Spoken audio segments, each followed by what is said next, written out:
Welcome back to the Oddcast. This is episode 52, where we are looking at the uprising currently unfolding in Iran. We're going to discuss Kier Starmer doing a backflip on digital ID and have a look at this new draft hate speech laws that have come out from the Australian government and what this might mean for us here in the West. So grab yourselves a drink, strap in, and let's get into it. I crossed a threshold today. God, why are you always having these existential crises? Because it's how the show starts. So Is this a middle age thing? Is this what I have to look forward to? Well, this one is very much a middle age thing. Oh God, okay. And it's a genuine. Yeah. I for the first time in my life, I had to stop the car. Well, I mean, I was passengering because I was working with my dad. I had to make my dad stop the car, turn around, and drive me back home this morning. Have a guess why? You left your phone at home? No. That's a young person problem. Oh. You left your glasses? I left my glasses at home. Can't you just run into the pharmacy and get the... No, excuse me. I'm offended. No, I am properly broken. I'm not just a little bit like gas station level broken. I'm like proper pharmacy custom-made lenses. Do you have astigmatism or something?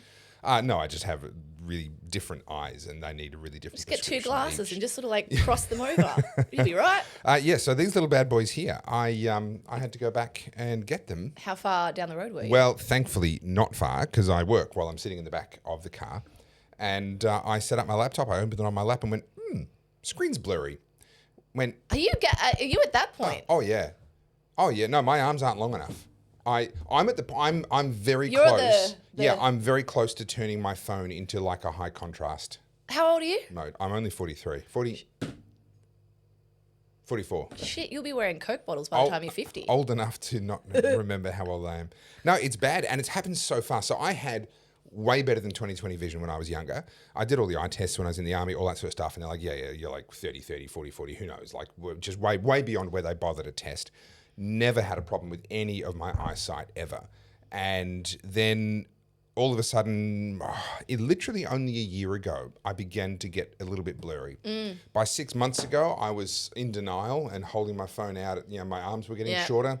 And now, honestly, the old boomer stretch. Honestly, it's if I take my glasses off, so I'll open up Facebook or something. That's not too bad. But if I hold it there, I can't read the writing from Senator Babette on his post there. Really? Yeah, I can't. I can. Have you gone to the trouble of making the text on your phone bigger now?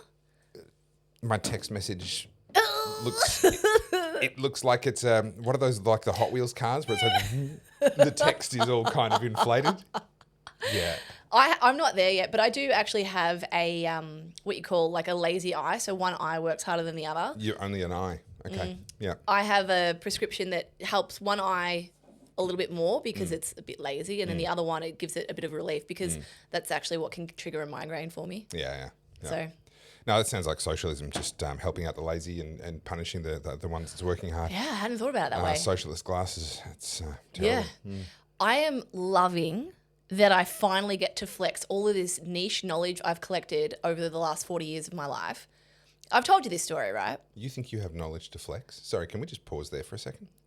I will say this. The older I get, the dumber I feel. I realise... It's because you recognise reality more as you get older. I think it's actually a sign of wisdom. The more you think you know, the less you realise you know. The more you think, the more you actually know. The less you think you know. See, yeah. I think we just proved my point, not yours. Shut up. I'm not known for getting the words out correctly. You got that right. Yeah, you got that right. Anyway, where were you going with that before you so elegantly hijacked yourself? It's interesting because I've been saying this, I feel like the last 12 months, talking about the renaissance of socialism, particularly in the young generation. And in your glasses, yeah. And in my glasses. And having people argue with me over basic facts. And they're like, no, that's actually not what happened. And their favourite way to try and discredit you at the moment is, only the victors write history. Yeah. I'm like... that's what happens when lots of people die. The person who comes out on top says, let's not do that again. Yeah, this is what happened. Yeah. And do they sometimes use it to cover their ass? Yes. do sometimes the less bad person wins and they write the history as it actually happened because the history as it happened makes them look good? Yeah, that does happen plenty of times. That's kind of the upside of winning, I guess. It's one of the known upsides. Yeah. Yeah. And so, because the whole thing is rewriting history, going back and trying to be like, oh, there was a black person here. I saw the funniest sketch. I wish I saved it. And it was basically this university student goes into a big library, like a state library, and she's asking for this like super niche part of American history. And she's like, I want books on this. I can't remember what it was because I'm not super familiar with the 1700s in the US. But it was basically around that. And she's like, I want black people's perspectives on this there. And the person's like, that's not a thing. And she's like, are you a racist? And he said, no, because there was no black people in England in that time. And she's like, you're a racist, blah, blah, blah. And they're going back and forth having this skit. And then it gets to the point where she goes, I want the indigenous people of England writing about this, blah, blah, blah. He's like, oh, there's a whole aisle for that over there. And then as she walks away, he goes, boy, she's going to be mad when she figures out the indigenous to England is white people. Yeah. It was funny. Yeah, but this is the thing, trying to rewrite history, one, it doesn't help anybody. This sort of grievance industry does not help anybody today. And it's a little bit sort of this grievance archaeology. The one that I challenge people with is, should I hold a Japanese person accountable for what was done to our ancestors during the Second World War? A 30-year-old Japanese man or woman, take your pick, right? Are they guilty? Well, no, of course not. That's absurd. I shouldn't hold that against them. They weren't even born at the time. Okay, so let's have a talk about the invasion of Australia and so forth.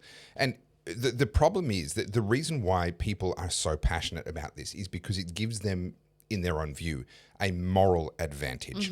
It becomes the leverage that they use to get some other thing. That other thing is usually power, money, the subjugation of other people. It's actually about them and their power now. Yes. It's not actually about redressing the grievances of the past. That's just the footstool that they stand on. It's like that funny meme was like, wait, are we the baddies? Yeah. Yes. Yes. Yes, you are. Yeah, you might be. Yeah. Might be, Yeah. Just hot tip.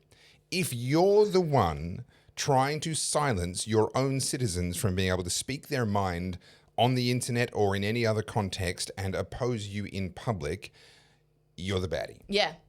You are 100% the baddie. Yeah. Yeah. And it's interesting watching people with their mental gymnastics try to justify this.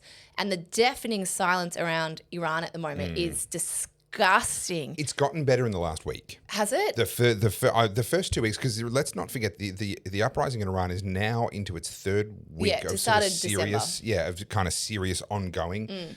And people say, oh no, it's not about it being an Islamic Republic, it's about the collapse of the currency. Well, yeah, there's a lot of dissatisfaction with a lot of things, but they're burning mosques, they're burning hijabs. There's always going to be a spark. That's right. People forget, was it Mesa Amini?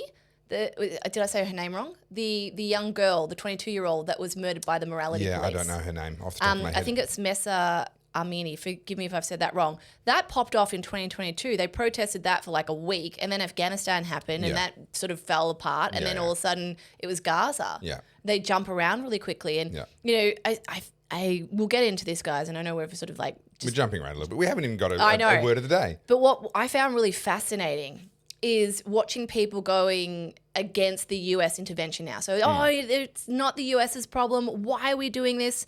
And someone played them a clip of US citizens in the 1930s who are like, why can't we just be friendly with Hitler? Why are we so anti-Hitler? Yep. And it's like, because he's a bad dude who went on to do very bad things. And now, for the last 2 years, we've had nonstop protests around Gaza saying we need to intervene. Why aren't we going in there? Where are the troops? Why isn't the UN doing more? Gaza, Gaza, Gaza. And now we have a literal genocide at the hand of the sitting government, right? They're democratically elected. That's their words. Current estimates coming out as of last night are the about 12 to 20,000 are dead in Iran. And I suspect it'll be a lot higher than that. Now, that is a significant increase. Previous estimates put it at about 2,000. But obviously getting information out of Iran is very difficult right now. Thank you to Elon Musk for providing just about the only way that we're getting any information at all via Starlink. And they're saying, no, the casualties are way, way higher than what Western media had thought. Yeah, and so, to finish my argument, they say that they don't want US intervention into Iran, but they want it into Gaza. And it's just so interesting watching this flip-flop between the way that they express their ideas. And I think it's all starting to come undone. And obviously, I hate that people are dying. But this is what I would call the dying throes of this animal, because it's now getting to the point where they can't even justify their own bullshit. Yeah. They're trying to argue amongst themselves. And I think in that argument, when they're saying it out loud, they're going, wait, what? Or at least a percentage of them are. Yeah, it's not all. Yeah. It's not all. But should we get into good news? We probably should. Yeah, what is your good Probably news? should get into good news. What is my good news? Well, that's an excellent question. I had not thought about what my good news was. Are our lives this crap that we... No. But like when you're looking for good news, you're looking for something that stands out. I think our lives are actually amazing, and certainly by historical standards, our lives are phenomenal. But when you're looking for good news, you're kind of looking for that thing that's a cut above. Yeah. All right, here's something silly, but good. So Winston, my son, saved up for ages, bought himself a Nintendo Switch. He saved up for 4 years for this, from when he was 5 till he was his 8th birthday. 3 years he saved up for. And he bought it for himself on his 8th birthday, and I bought him a game for it. And the game I bought him was Mario Kart, because that was my favourite game going back to the early Nintendos, the original stuff. I've always been a bit of a racing guy, and I love even just the nonsense racing games. I just love them. I think they're awesome. And so we played that, and we clocked all of the levels. We got to the gold cup with 3 gold stars on every single one of the championships. And then that game kind of went to the side, and Winston moved on to other games that are just a genre that I don't enjoy. He enjoys a style of game that I don't. He likes third-party combat beat-em-up games and a whole bunch of sort of role-playing sort of stuff. I'm just not into that. So we'd sort of stopped playing together for a little while. And then I discovered that they released, back in 2022, I think it was, they released the last of the expansions. They released a bunch of expansions to Mario Kart. And it has a whole bunch of new tracks and new karts and new whatever. It's just more of the same. Yeah. Right? But I paid $35 for that for the upsell. So congratulations, Nintendo. You got your money out of me. And we're back to playing that together again, and just sitting on the couch for, sometimes it's only 15 minutes. Like, I don't have long in my day. Yeah. But when I do get a window of time, I want to spend focused time. And for Winston, that's something that he loves doing with his dad. And so, yeah, we're back to playing some more Mario Kart. I just have to not clock it too fast. Just like lose a few races. Yeah. Teach him how to win, but also... Oh, no, I'm crushing his soul. I'm not giving him any slack whatsoever. He was so excited. He was racing me, and he was, I don't know, not half a lap, but he was a long way behind me. And those of you who know Mario Kart, the Mario Kart connoisseurs amongst our audience, I'm sure there's a lot of them. You know that in the more recent versions of Mario Kart, you can have 2 items sitting, the one that you can use now and the one that you'll get next. And he got a triple red shell, which is one of the most, pretty powerful. So 3 red shells and a single red shell. He's like, I've got 4 red shells. And so he fired the first one at me, and he spaced them out, because once you get hit by something, it flips you over and you stop. But then you're immune for a few seconds, and he was really clever. He spaced them out, so he made sure that every single one had the desired effect. And he's shooting his dad with 4 red shells in a row. He's going to win this race. I still beat him. Absolutely crushed his soul. Yeah. It was so he would have been good. devastated. It was so good. He was gloating. And there's another one. I've got another one. Still beat him. To be fair, I didn't know there was another version of Mario Kart outside the one in the 90s that came out with Nintendo 64. I was unaware. You Luddite. I am a Luddite. Are you Amish? Am I Amish? I don't think I've played a Nintendo or its equivalent since the 90s. I'll tell you what, you're not missing much, but honestly, the Nintendo Switch, so I'm not a big fan of the other consoles. They just got too tricky. They were trying to be PCs, just playing a damn PC for crying out loud. Do you mean like Xbox and PlayStation? all the newer Xboxes and the newer PlayStations and everything. But I will say the Nintendo Switch, by having less processing power, has actually kind of gone back to, it still looks amazing. It's still ridiculous compared to the early stuff.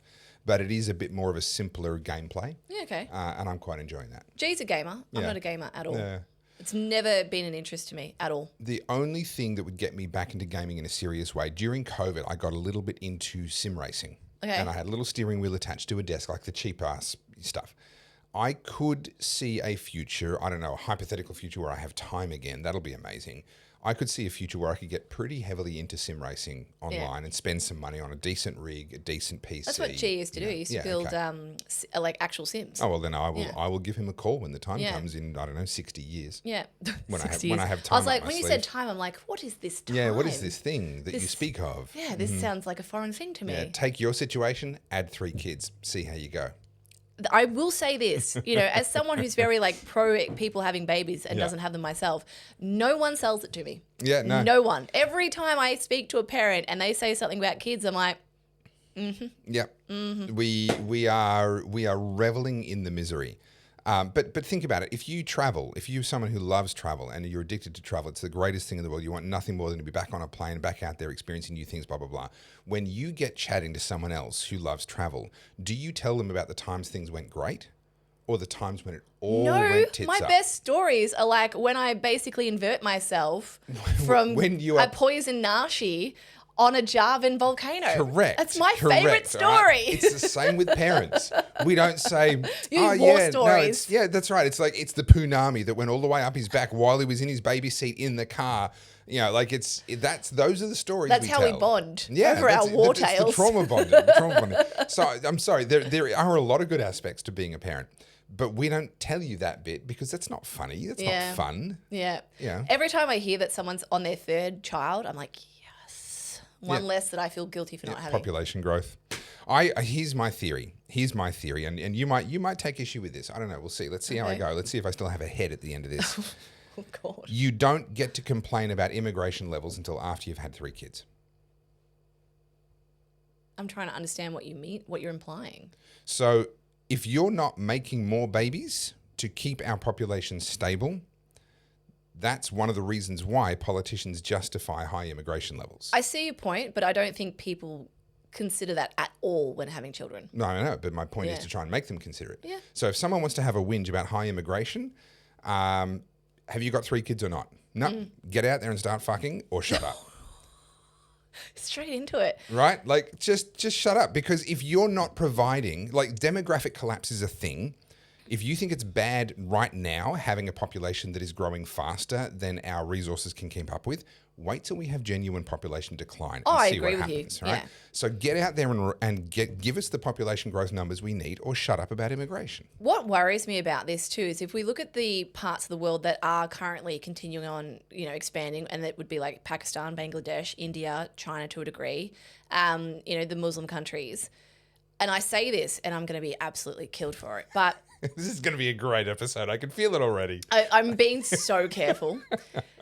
When we have a look at the people that are currently, I'm going to say breeding at the moment, because that's the right way to describe it. On thin ice already. I know. They're not taking into consideration genetics. And what I mean by that, before you think I'm pro-eugenics all of a sudden, is just this week, Kier Starmer refused to sign a bill that would ban first cousin marriages. I'm with you on this. This is a huge problem. It's not just like it's an outlier. No, this is a huge... The fact that it became a bill in Parliament shows you how much of a significant problem this is. Not because I don't want Pakistanis to have babies. I want them to have healthy babies. I want them to have babies where both eyes look in the same direction at the same time. Well, this is my point, right? And this is where I'm trying to explain myself so that people don't come at me and be all, you're racist. Okay, so Pakistan is already a developing country, right? They already don't have a lot of the things that we have access to in the first world. We don't, they don't have Medicare. They don't have advanced hospitals like we do. So if you are having family relations, right? So first cousin marriages, and then there's that genetic mutation, which means that they come out and they require assistance for the rest of their lives. The productivity of Pakistan is only going to plummet, meaning less and less people being born are able to contribute to be able to support those people. I don't think this is an outrageous thing to say. No. It's unfortunately... There is a reason we ban sibling marriage. Well, yes. Right? We know what happens. This is known. And the fact is they're arguing now this is a cultural thing. You shouldn't get to determine what happens with people. And it's like, but look at the product. Look what happens. And who's going to pay for them?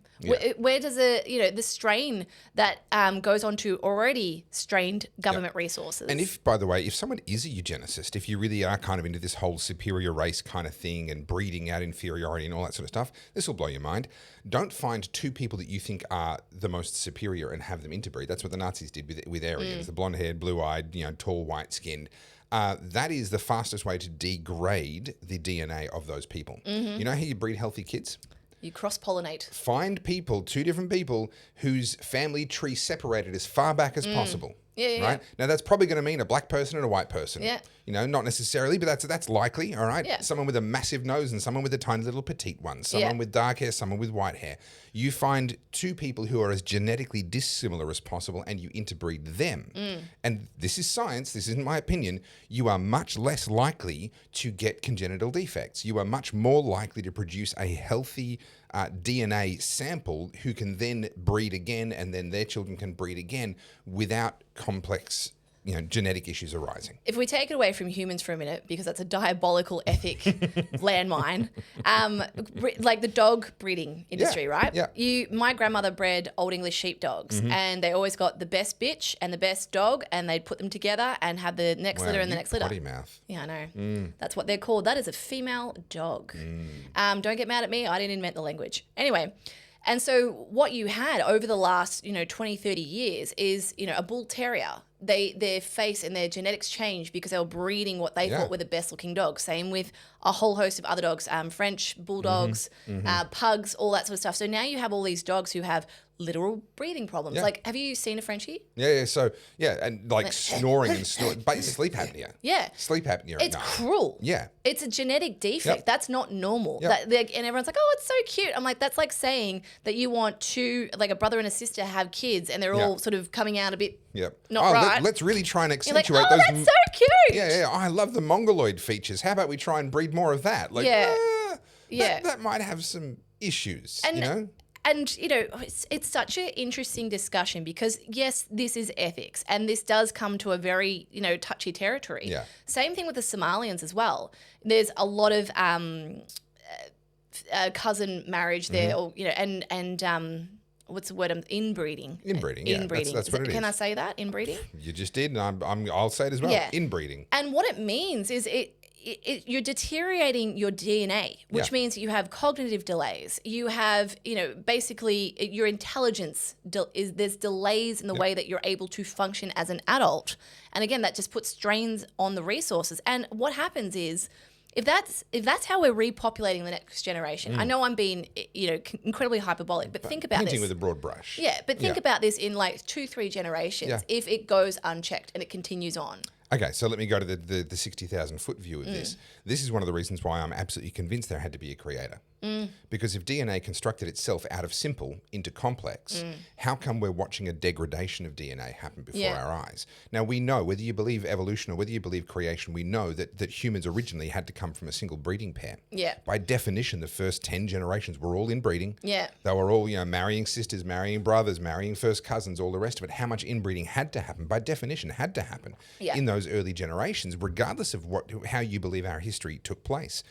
How come it was possible to not have these congenital defects for so many generations? Then eventually they had to stop marrying their sisters, right? Why? Well, because they started to see problems. Yeah. They didn't used to see problems. Yeah. Adam and Eve's kids married each other, right? They didn't have all these problems.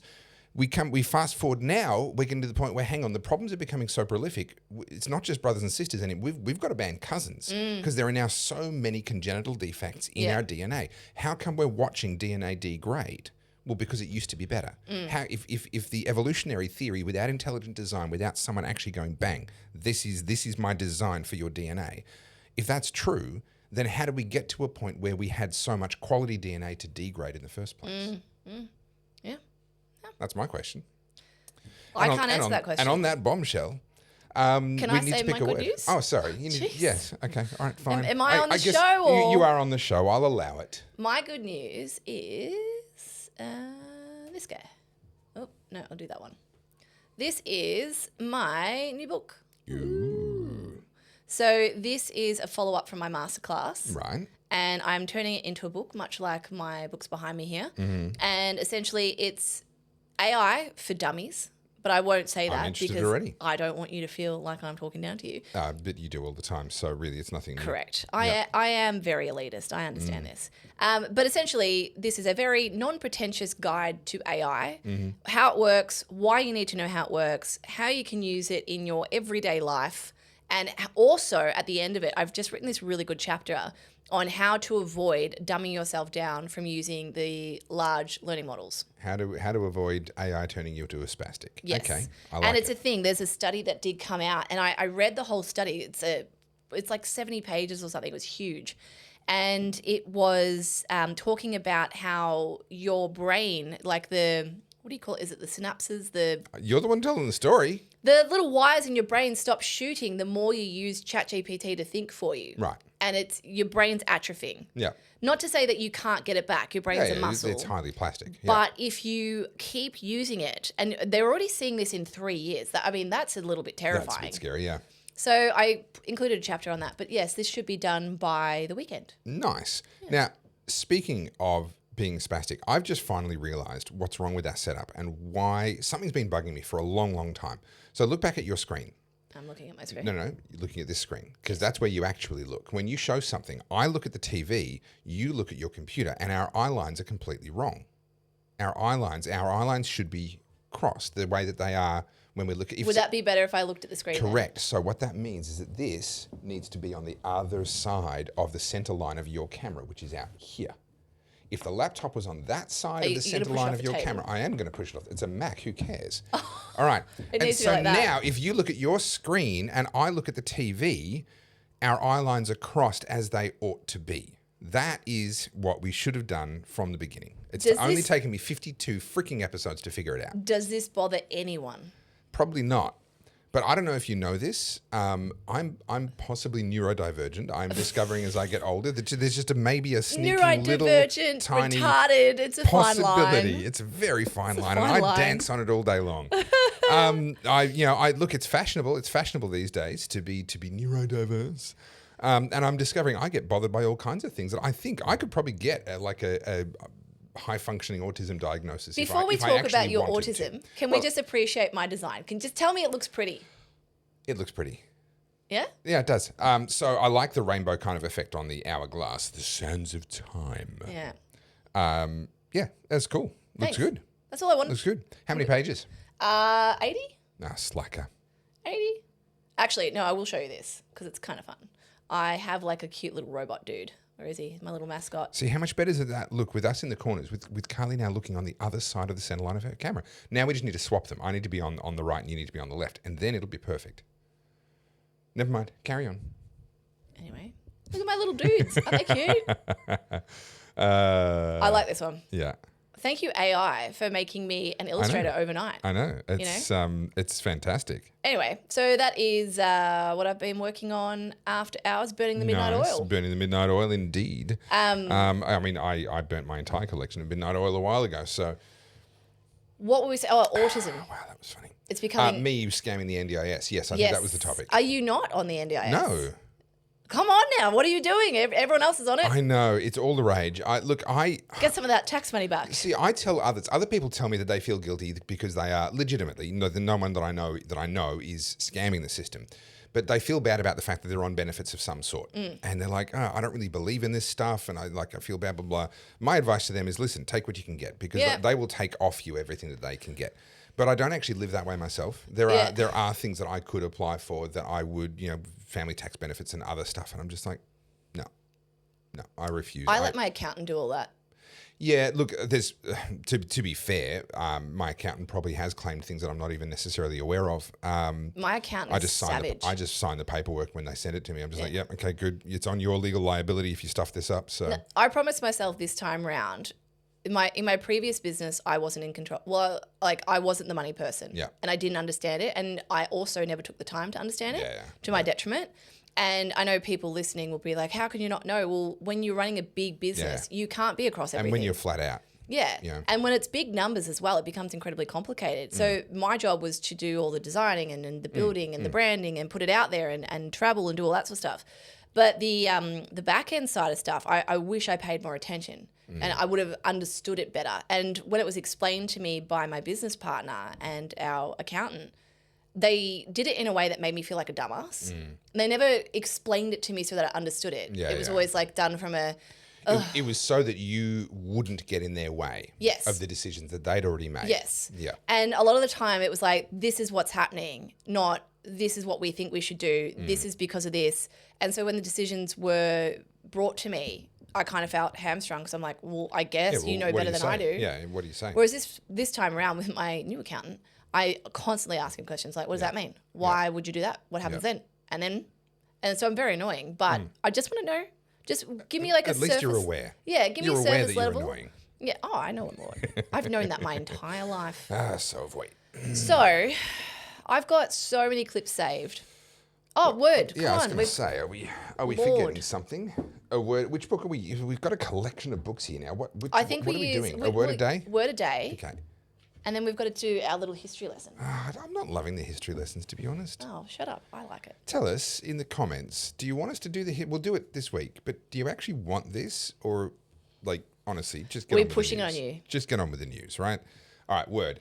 Métier, a direct borrowing from French, which first appeared in English in the 18th century. In French, métier simply means job or profession, but in English it has come to mean a particular skill or occupation to which one is especially suited. I'll jump to the example. After struggling to find a job after university, she finally found her métier was in public relations. Is that like a nice way of saying it's my calling? Yeah, maybe. My métier is to be on this podcast with you? Yeah. I don't know. Does a borrowed French word... We do love a French word in English. I mean, the other options are boring, though.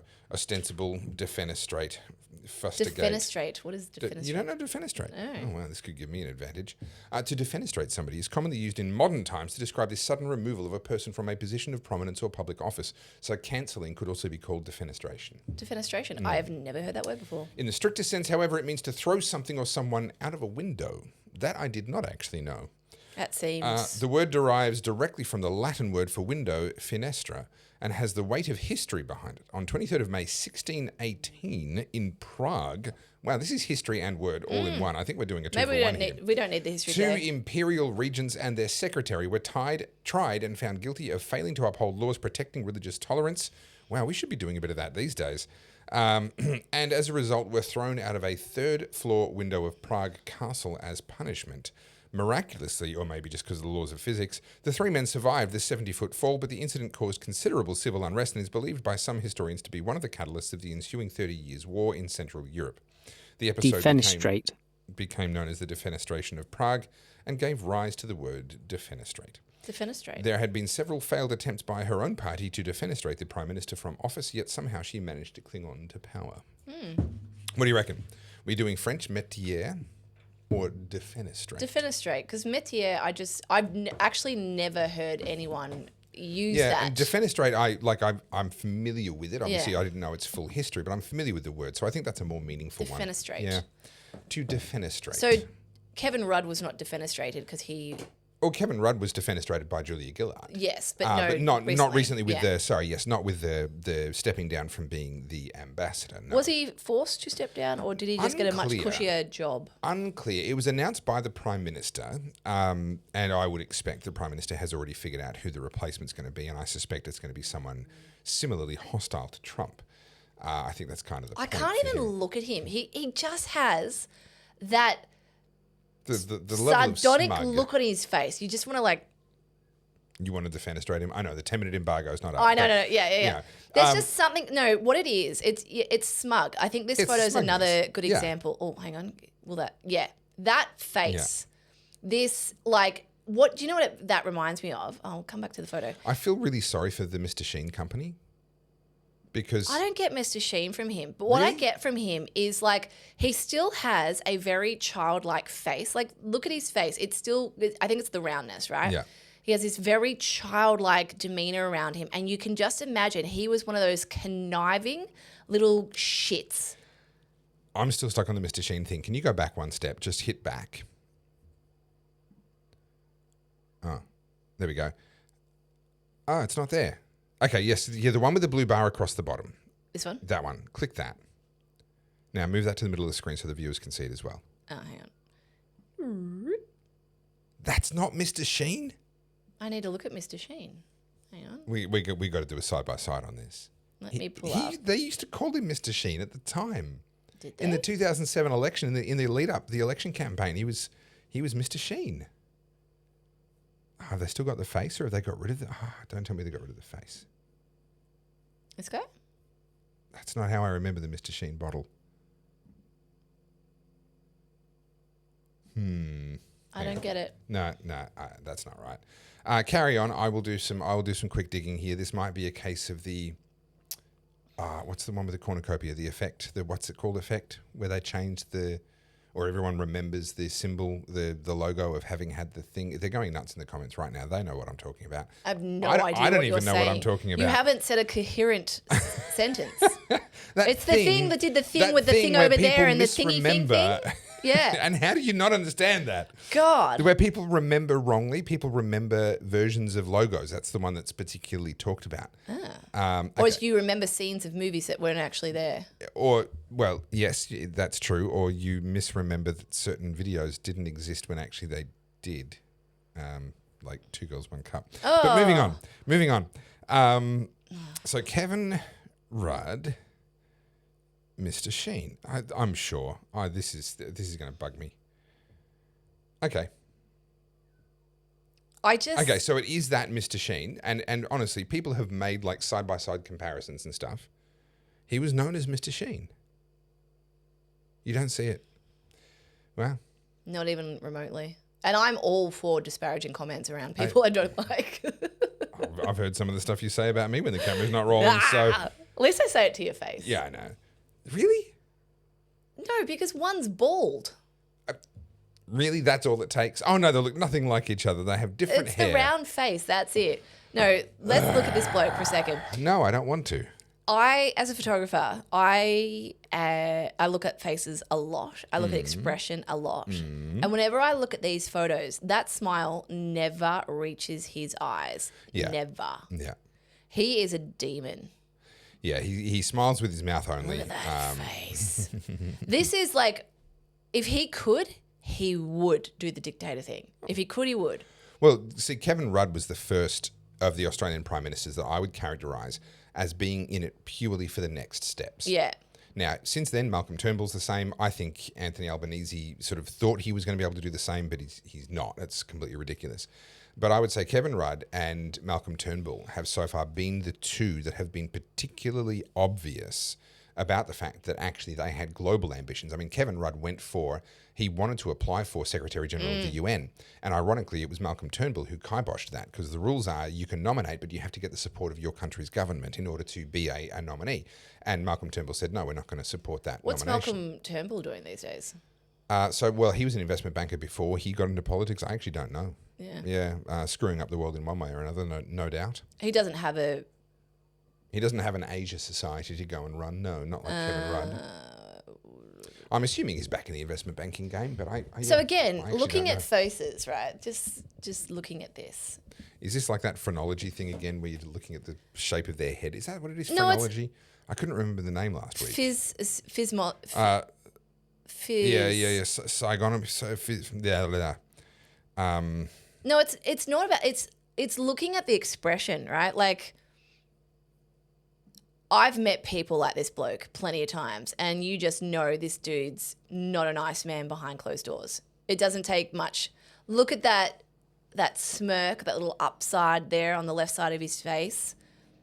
I smirk Look at all this. the Look at time. this expression. Yeah, phrenology. Phrenology. Is The it? linking head shape to personality is primarily phrenology, developed by Franz Joseph Gall, which claimed that skull bumps revealed character traits. Yeah, and what's However, there is physiognomy. That's what I would facial refer to. features, and craniometry, which falsely linked skull measurements to criminality.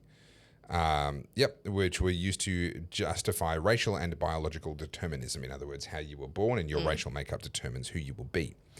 All of them, I think, are equally ridiculous. But we were both correct. It is phrenology, but it's also physiognomy. Those are two different aspects of the same sort of idea. Yeah, no, I don't take a whole lot from that, but I do think you can tell a lot by how someone photographs. I think it's fascinating. and looking at their expression, looking at the way their facial muscles, their default position. So this is the thing, right? Your facial muscles, obviously, they find their position that they prefer. Yeah. So if you're always smirking, that's your default, right? Yeah. So if you look at how people smile, you get someone who smiles like a normal happy smile. It's somewhat symmetrical. I reckon people could take screenshots of the smirk that I make at the start of every one of my videos and turn me into a demon from that. Like, I think I would be careful reading. The point you made that I do agree with is that his smile never reaches his eyes.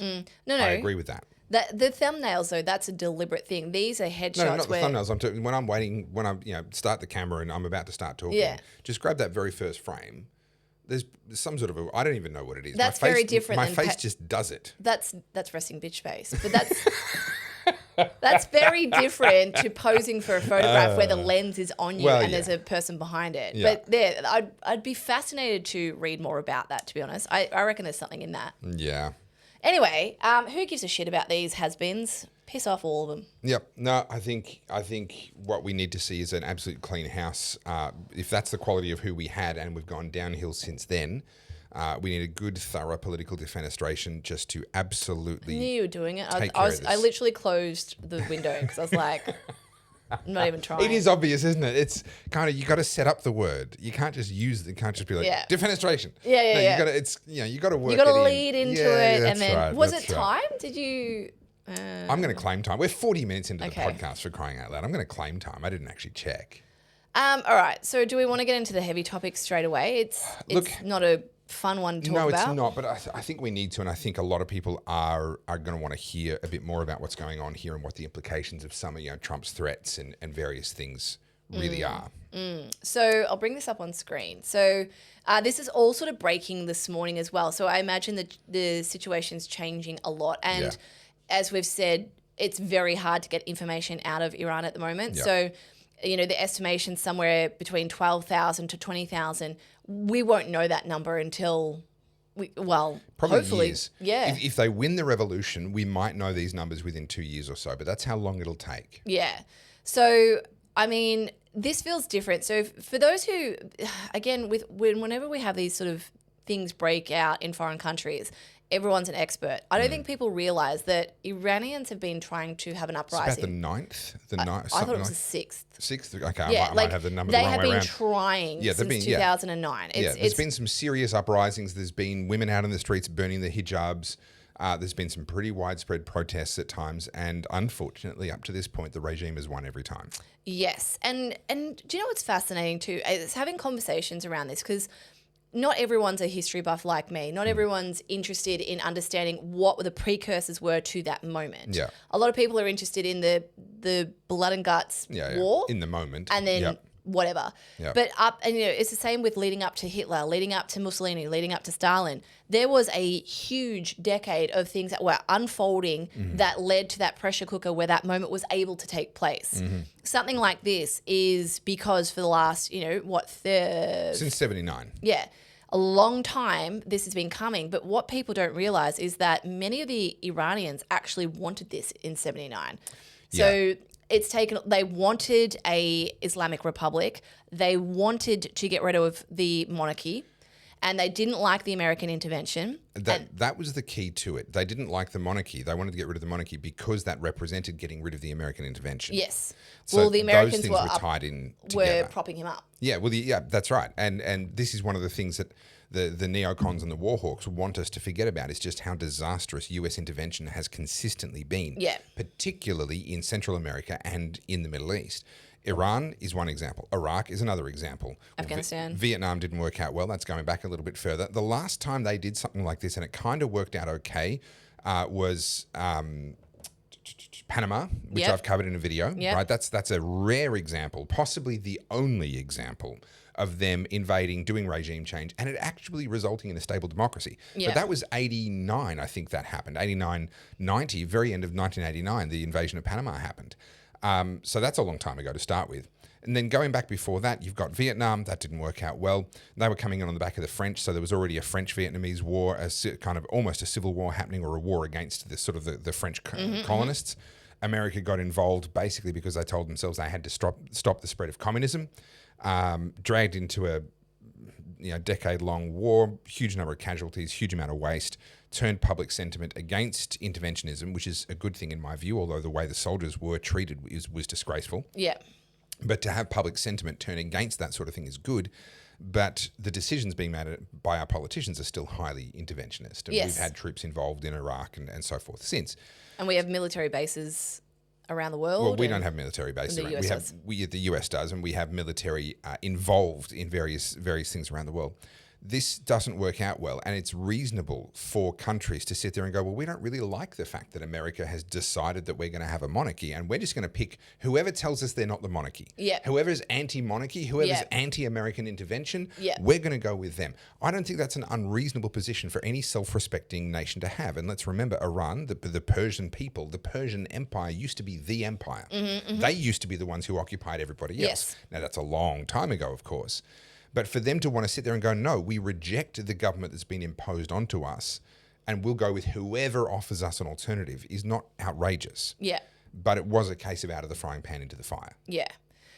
I think that I think people in the West, particularly those who are anti the US intervention here, but also somewhat upholding this Marxist / fundamentalist religious extremism, out of their solidarity for Gaza and their hate of the West, I don't think they realise, and I see this in the sentiment online, just how on a knife's edge the world is regarding war. And I've seen all sorts of things. And I mean, at the same time, you and I don't have access to the Pentagon. No. We don't have clearance. No. I'm sure there's a whole lot of intelligence that you and I and the layperson will never be privy to that's going on behind the scenes. And I think the clandestine nature and the immediacy of capturing Maduro the way we did indicates the way they did. I can't take credit for it. But yeah. The way they did. I think that immediately... I was there that night jumping out of that shot. No, I was not. America! Fuck yeah. The technology they went in with is insane. You've seen that the testimony from... Now, I wasn't sure if that was real. I didn't report on it on my own pages because I wasn't sure if it was real, but it's apparently now been shared by the White House social media pages. For those that don't know what we're referring to, there is a claimed eyewitness testimony of someone who claims to have been one of Maduro's security guards talking about the level of technology the Americans came in with.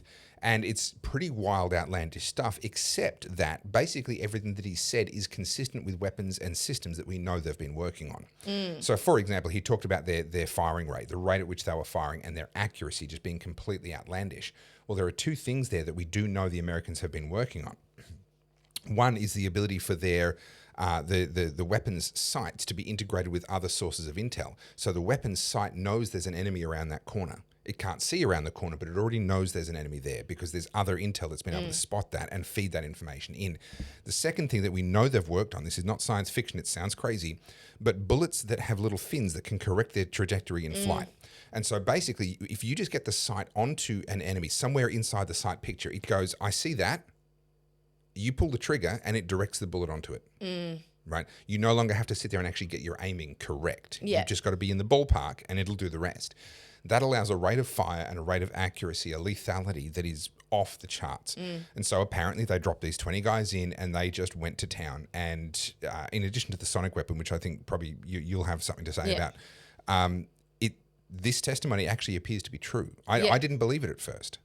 I'll just read parts of it. It's on X and you guys can find it. But essentially they're asking the security guard who was loyal to Maduro what happened. And he says, on the day of the operation, we didn't hear anything coming. We were on guard, but suddenly all of our radar systems shut down without any explanation. The next thing we saw were drones, a lot of drones flying over our positions. We didn't know how to react. Identifying where they were and feeding that information back. After those drones appeared, some helicopters arrived, but there were very few, I think barely 8 helicopters. From those helicopters, soldiers came down, but a very small number, maybe 20 men.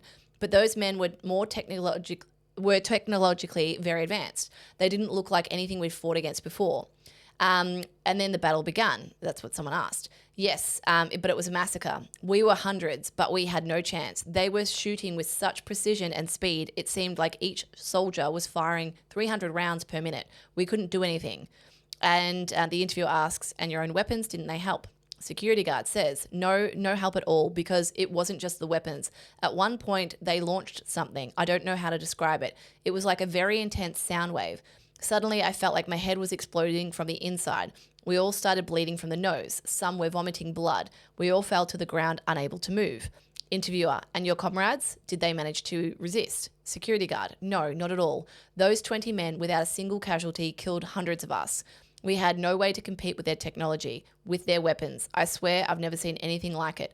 We couldn't even stand up after that sonic weapon or whatever it was. And then interviewer, so do you think the rest of the region should think twice before confronting the Americans? Security guard, without a doubt. I'm sending a warning to anyone who thinks they can fight the United States. They have no idea what they're capable of. After what I saw, I never want to be on the other side of that again. They're not to be messed with. Now, it was that last bit that made me go, I'm not sure. Yeah, like that sounded a little bit US too propaganda. It's a bit too, yeah. And I got to say, there's still elements of it that make me go, But having said that, we know they're working on sonic weapons. We know that's a thing. That's publicly documented. Yeah. That's not in the conspiracy theory circles. That's in the public documentation. We know that they've been working on this interoperability and integration of intel from drones to sight reticles and bullets that can then use that information to direct a bullet. Obviously, this isn't for commercial. They're not going to fight a war with China using those bullets. These things are expensive. But for a surgical operation, I think they've just gone in with all of the toys. And I know we talked about this just before we started the podcast about what Trump could actually do in Iran.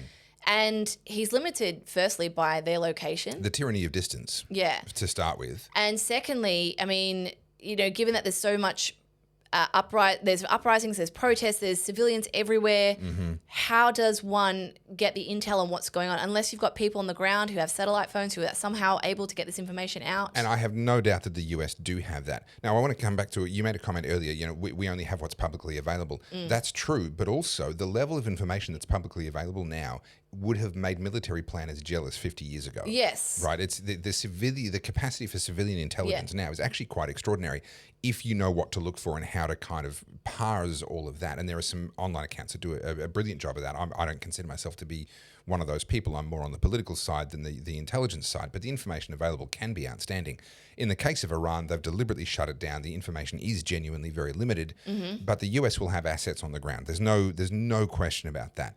Now, before we get to what America could do, I want to talk for a moment about what America should do. Yeah. And fundamentally the question, should they get involved at all? Because here's the challenge they run into. Do they put Iran back into a situation where they feel like they've got the government that some other empire chose for them? And that's what started this mess in the first place. That's why we had the counter-revolution to the Islamic Republic in the first place. Now, the Iranian people are crying out for help. They're being massacred. They're disarmed. Much like the Venezuelans were. Much like the Venezuelans were, much like Australians will be in 20 years if we're not careful. They're crying out for help, for someone else to come in and do the shooting for them. That's what I talked about with Venezuela, right? They couldn't shoot their way out of socialism themselves because they were completely disarmed, and Trump kind of came in and did some of the shooting for them. We'll see how that plays out. Iran are crying out, or the Iranian people, the Persian people, are crying out for the same thing to happen in Iran.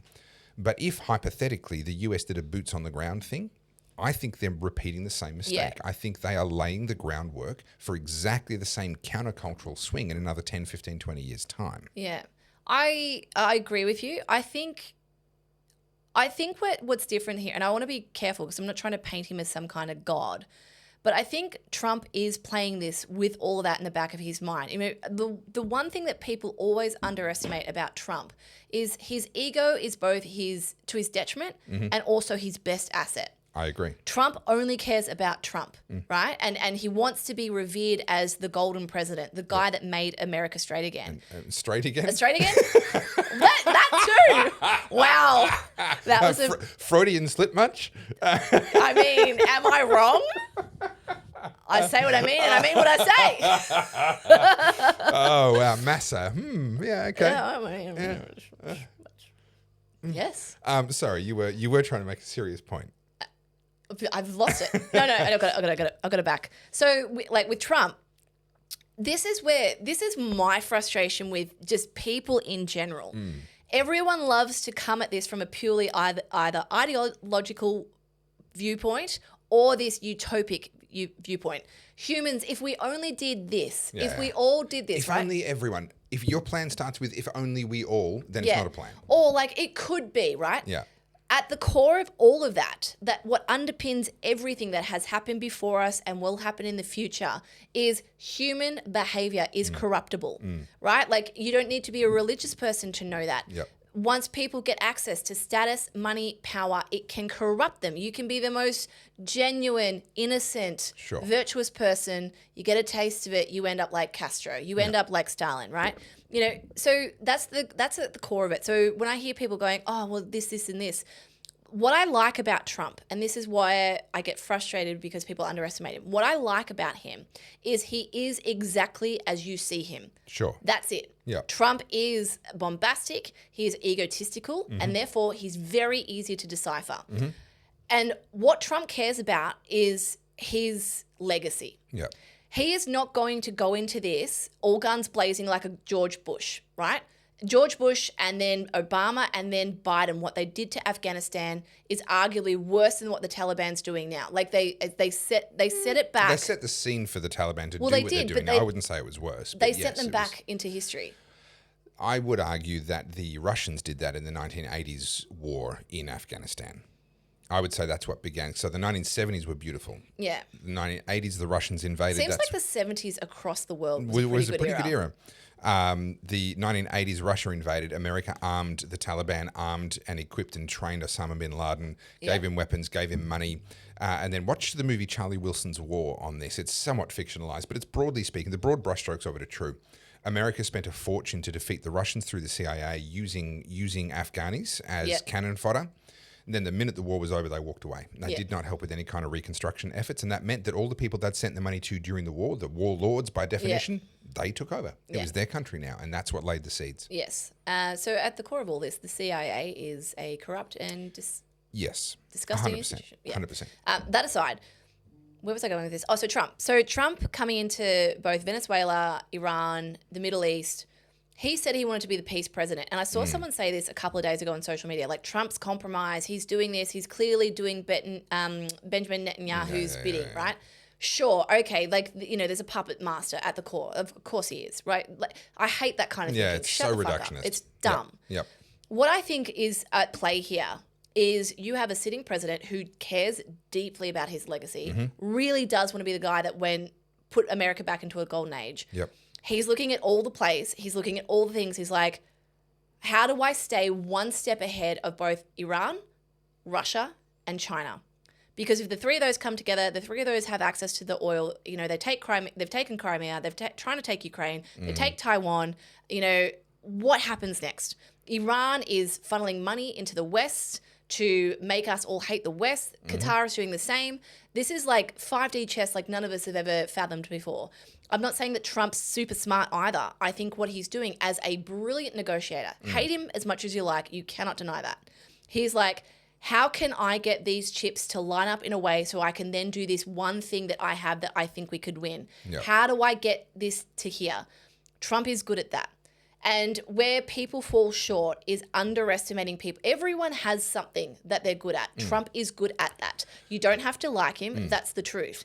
Trump also has this ego. I think he is our best shot at getting some level of stability. I don't think he's going to fix it. I don't think he can, you know, wave a magic wand. No. But I think when it comes to this civil unrest, it's not necessarily going to be a boots on the ground war. I think what it will be is an intervention that's literally like, we'll give you this helping hand. Correct. But this is on you. We'll put our finger on the scale. Yes. Right? And my view of Trump and what he's going to do in Iran is he will do what is best for the US versus China. Yeah.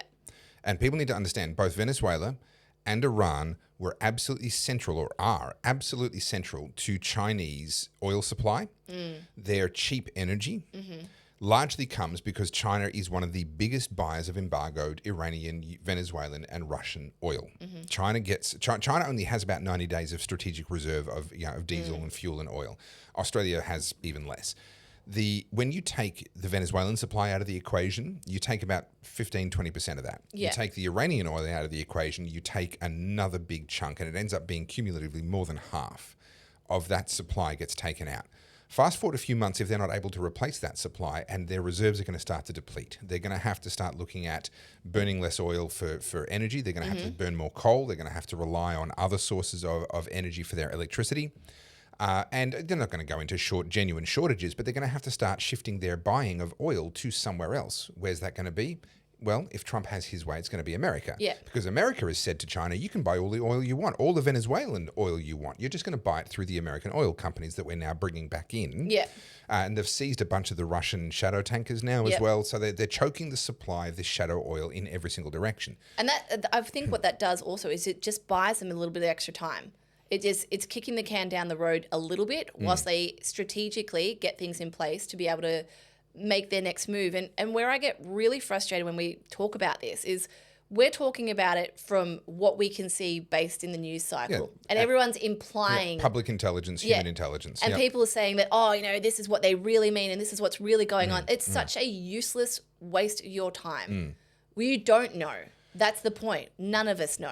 We don't know for sure, except for what they've actually said. That's what I mean. And this is the thing. But you have to infer what they're saying. You have to sort of try and find the underlying part that they've, hidden in there. You said this yourself a second ago. Trump says what he means and means what he says. He's actually a really straight shooter. And one of the reasons why people trip themselves up with Trump is because they're looking for the hidden meaning. Yes. No, his meanings are very, very obvious. He says what he means. He means what he says. It's like Shakespeare. You study Shakespeare and they'll tell you Shakespeare didn't have subtext. Right? If he had subtext, he will write it as someone's line. Do you know what the reason we're at this point is so many people are so lacking in their own confidence that they're not able to communicate in that capacity. I have the same trouble. I'm not a Trump, but I am very blunt. And it's jarring to people. They're like, I think what she meant is, I'm like, no, I meant the thing I said. I called you a retard. They're like, no. What I think she's implying, I'm like, no. Is that you're a retard, yes. Yeah, I'm capable of speaking exactly what I want to say. Yeah. So when it comes to what does Trump do about Iran, I don't think he is willing to allow the current regime to stand. I think he is very aware of the human rights abuses and all of that. And I do think he cares. You made the comment, Trump cares only about himself. Trump cares very much about himself and his legacy, but I don't think he cares. I wouldn't call only him a about narcissist. Himself. No. People will, but I wouldn't call him a narcissist. Yeah, and I think he genuinely cares about the fate of humanity as a whole, much more about America than anywhere else. But I think he does actually care. But I think that's the smaller part of it. He will aid in the decapitation of the current Iranian regime specifically because, as a compliment to what he's already done in Venezuela, he will have China by the testes. He will have China by the balls. And they will have to get their oil supply from America. And his whole agenda is to turn America back into an energy superpower. And that's kind of what I was implying. I don't think Trump is a psychopath or he's Machiavellian or he's narcissistic. I think he has elements of those traits like we all do. Yeah. But when I say Trump only cares about himself, his legacy and very his brand much. is central to him. Yeah. And it's once you understand that, he makes so much sense. Like he can take a joke, he leans into it, like, that little pin he wears. Lapel pin, yeah. He thinks it's funny because it's a part of his brand. It's sensational. And I think that's rubbing off on JD Vance because he leans into that meme too now. But when we're talking about global politics and what's going on here, at the core of it is Donald Trump wants to be remembered as the president who got the world back on track. Yeah. And so he's not going to make moves that are going to make it go backwards. And everyone's like, this is the end. This is World War II. This is Israel coming in and overtaking everything. I'm like, God, shut up. So Trump has said help is on the way. And he tends to be someone who delivers on what he promises, although it doesn't always look like what you might imagine. What is help? We don't know yet. What is help? We don't know yet, but we can draw a bit of a box around what it might be. He's not sending carrier groups. He's not sending, the US military bases in the Middle East or in NATO countries haven't all started sending divisions down there. He's not preparing for a ground war, nor should he. The key thing that he's got up his sleeve, and I love the way that the raid in Venezuela and the previous bombing in Iran really bookended US capabilities. So let's cast our mind back not very long ago when there was the latest round of Iran's about to get a bomb kind of scare. And Trump sent in some B-2 bombers that refueled a couple of times on the way. They took off from American soil, they landed on American soil, and they dropped precision bombs into Iranian nuclear facilities and set them back a bunch of the way, right? That was a statement about US capability. Yeah. That was a warning not to Iran. When was it? That was June last year, wasn't Something like that. That was a warning to China and to Russia. Screw with me, and this is your house next time. We don't even need the foreign bases. We can just literally take off from American soil. The only reason they needed any other outside of the US support was for the tankers to be able to operate. That was it. And so Midnight Hammer on June the 22nd. Yeah. So Iran knows, and they can bluster all they want. They're talking about how they will, we're prepared this time. Blah, blah. No, they can bluster all they want. The US can simply make a decision. Trump can simply make a decision. Take out the palace, take out this, take out that, take out that. Yeah. All right? And I don't know what it is, approximately 14 hours later or so, all of a sudden, boom, boom, boom, boom, boom. All of that will happen. Is that a good thing or a bad thing? That's for you to decide. But that's the main trump card, pardon the pun, that he's got up his sleeve. And there is nothing Iran can do to stop that from happening. Yeah. It is purely a decision on the part of Donald Trump. Does he decide to do it or does he not? Apart from sanctions and other things, he said, well, we're putting 25% sanctions on any country that does business with Iran. Okay, there's already a lot of sanctions around. There's already, I don't know that, and sanctions take time, even if they work. They take time to work. I don't think that's really what he's talking about when he says help is on the way. No. So I wouldn't be at all surprised if we wake up, tomorrow or the day after and some US bombs have fallen on key Iranian government sites in order to, again, just tilt the scales. He's not going to be a ground war. He's not going to win it for the uprising, but I think he's going to tilt the scales. The problem with Iran as well, if I bring it up on the map, do you know how few people are familiar with geography these days? I actually, when I was collecting all those TikToks and things for you to react to, there was a particular video in there. I won't give it away, but it was basically going and interviewing a bunch of US university students. Oh dear. And just asking them very rudimentary questions. Yeah. Very simple. I knew it was bad. And I've seen that before, name a country starting with A. And they're like, America. And it's like, you don't know the name of your own country? Anyway, it's one of those things. It's worse than that. It's like, okay, this has gone beyond. This is sort of, we're below 80 on the IQ scale here. Yeah. But if we bring up Iran, let me... Yeah, I'm so geographically ignorant. The first time somebody told me about the war in Iran, I was like, they have wars when they go jogging? No. Missed you. Okay. You didn't get me. No. Okay, so this is the problem we have here with Iran. Look where it is. You could say few of those countries are sympathetic to Western values. So Saudis, they're all right. Kuwaitis, where are we at with Kuwait? No, Kuwaiti, I mean, they are genuinely grateful for the Bush intervention, Bush the first intervention when Iraq invaded Kuwait. That was a somewhat justifiable war to go in defense of a country that was invaded and push the enemy back into their own territory. Iraq War #1, I don't actually have a big problem with. Yeah, okay. I know the Saudis are somewhat sympathetic to West now because the Saudi, it's really interesting, Saudi, not to take the conversation away from Iran, but Mohammed bin Salman, apart from killing and just a journalist, Khashoggi? Khashoggi. He is trying to somewhat modernize Saudi. I think they've realized that if oil is no longer the liquid gold that it is, he's trying to do a lot with tourism. They're building the line and all that sort of stuff. It's still going to be liquid gold for a long time, but also the guy knows how to collect cars. Doesn't he? You got to tip your hat to that. That is a car collection. He's got taste. Yeah. Actually, he knows how to collect cars. I don't know if he has taste with the spec of the cars, like gaudy. Like Trump looks tame in comparison. Yeah, Trump is so gaudy. He's gaudy, but Bin Salman, he does full on diamond encrusted Bugattis and all kinds of garish. Because he can. Because he can. Because he can. But it's just money doesn't buy taste. It's a bit like the Sultan of Brunei. He had that huge, colossal car collection, and it's all just basically molding and rusting. It's not being properly looked after. Yeah. And he's got insane cars in there. Yeah. Anyway, we're getting sidetracked. We are slightly. So, 12,000 protesters dead, car collections, so similar. Yeah. Who said this is not a serious podcast? So, for those who aren't watching and are listening to the podcast, around, Iran is actually quite a big country. It's bigger than Venezuela, is it? Landmass? I would have thought so. I've never compared them, but I would have thought so. I'm pretty sure it is. You can't do it on a map like this because of the distance to the equator. No, I'm pretty sure it is. Yeah. So geographically, it is mountainous as well. It's a in between the Arab Peninsula. So you've got Saudi, Kuwait, Iraq, Azerbaijan. Yep. I can never get that one Azerbaijan, Turkmenistan, Armenia, Afghanistan, Pakistan. Turkmenistan's a strange country. Yeah, well, but it's really caught in sort of almost three worlds at that point, but it's caught very much in two worlds, kind of the Arab world to the south and the Eurasian world, the Russian world to the north. Do you know much about them? No, They're a not really. hermit country. Yeah. It's a I know dictatorship. that, but they, no, I don't know much about them.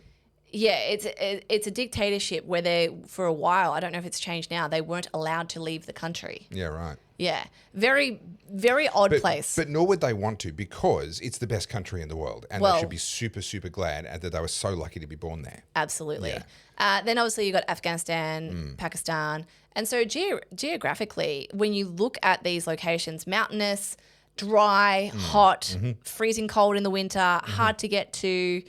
It's a tricky one. I mean, Tehran is obviously close to the sea here, but I mean, you think about how does America get in here? Yeah. Where are they landing? Well, the Caspian Sea obviously is a landlocked sea. So unless they're going to like helicopter a couple of destroyers in there, which obviously I'm being ridiculous. Yeah. So that's, Well, where would a destroyer be? The Gulf of Oman? It'd correct. It'd have to be down there, and then you need the cooperation of a lot of those other neighbours. The reality is they're not doing a ground invasion of Iran. That's out of the question.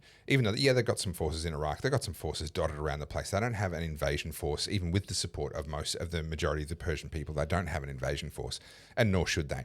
But what's interesting about this part of the world is, I think from a Western point of view, they all kind of look the same. But from their point of view, there are radical differences between, let's say, Turkey and Pakistan, right? And they have their own animosities. We talked about this actually off air, and it's worth mentioning it on air. The lines between these countries were not drawn by the people who live in these countries. The political lines, the separations, this is Iraq and that's Iran, that was not drawn according to the tribes and the hatreds and the history of that land. That was drawn by the British Empire at the end of the First World War, the British Mandate, where they said, all right, well, all of this is ours. We've conquered all of this. We need to administrate it. Where do we draw the lines to make it easy for us to administrate? So to use just one example, you've got, for example, the Kurdish people. And they occupy land that is now split up between Syria, Iraq, Turkey, and Iran. Right? Kurdistan's a very interesting part of the world too. Part of the world, beautiful part of the world, and actually quite lush and rich. That map kind of makes it all look like it's desert and arid, but it's actually not, and it's very mountainous. And actually quite lush and rich. But that's an example of people who have found themselves caught between a rock and a hard place, because their numbers are now so small in each of those countries that they've become a persecuted minority, but actually their numbers overall are actually quite substantial. They're a substantial people group, and they ought to have political autonomy, but they can't get it because of the way that the British drew those lines when they made that mandate. So we got to understand the history of this part of the world has kind of set them up for civil wars, for fractures, for continuous animosity, because we've forced people together who really didn't choose that. They didn't want to be together in the first place. So in a country like Iran that has the history, the Persian Empire history that it has, as you said, they're not Arabs, and they're very proud of the fact that they're not Arabs. They're not Turkey. They're not Pakistan. They're not any of the countries around them, and they're incredibly proud of that fact. When they are finally coming together in large numbers, willing to risk their lives literally, in a way that most Westerners can't relate to, in order to win their independence over their own government, and they're calling out for help. I think we have a moral obligation. I think that there comes a point. We talked about this last week. The street when just because the house is down the other end of the street, if they're calling out for help, then there comes a point where you have a moral obligation, and each of us can decide where that line is and whether that's been reached in the case of Iran. But I think that Trump is being asked for help by the Persian people against a government that is perhaps legitimate in the technical sense, but illegitimate in the sense of how they're treating their own people. Yeah. And I think he has the right to send a couple of B2s in there and take out some of the top levels of this organization. And I think it's in his interests against China. Yeah. Which is, if it weren't for that, he probably wouldn't. But because of that, I suspect that he will. Yeah.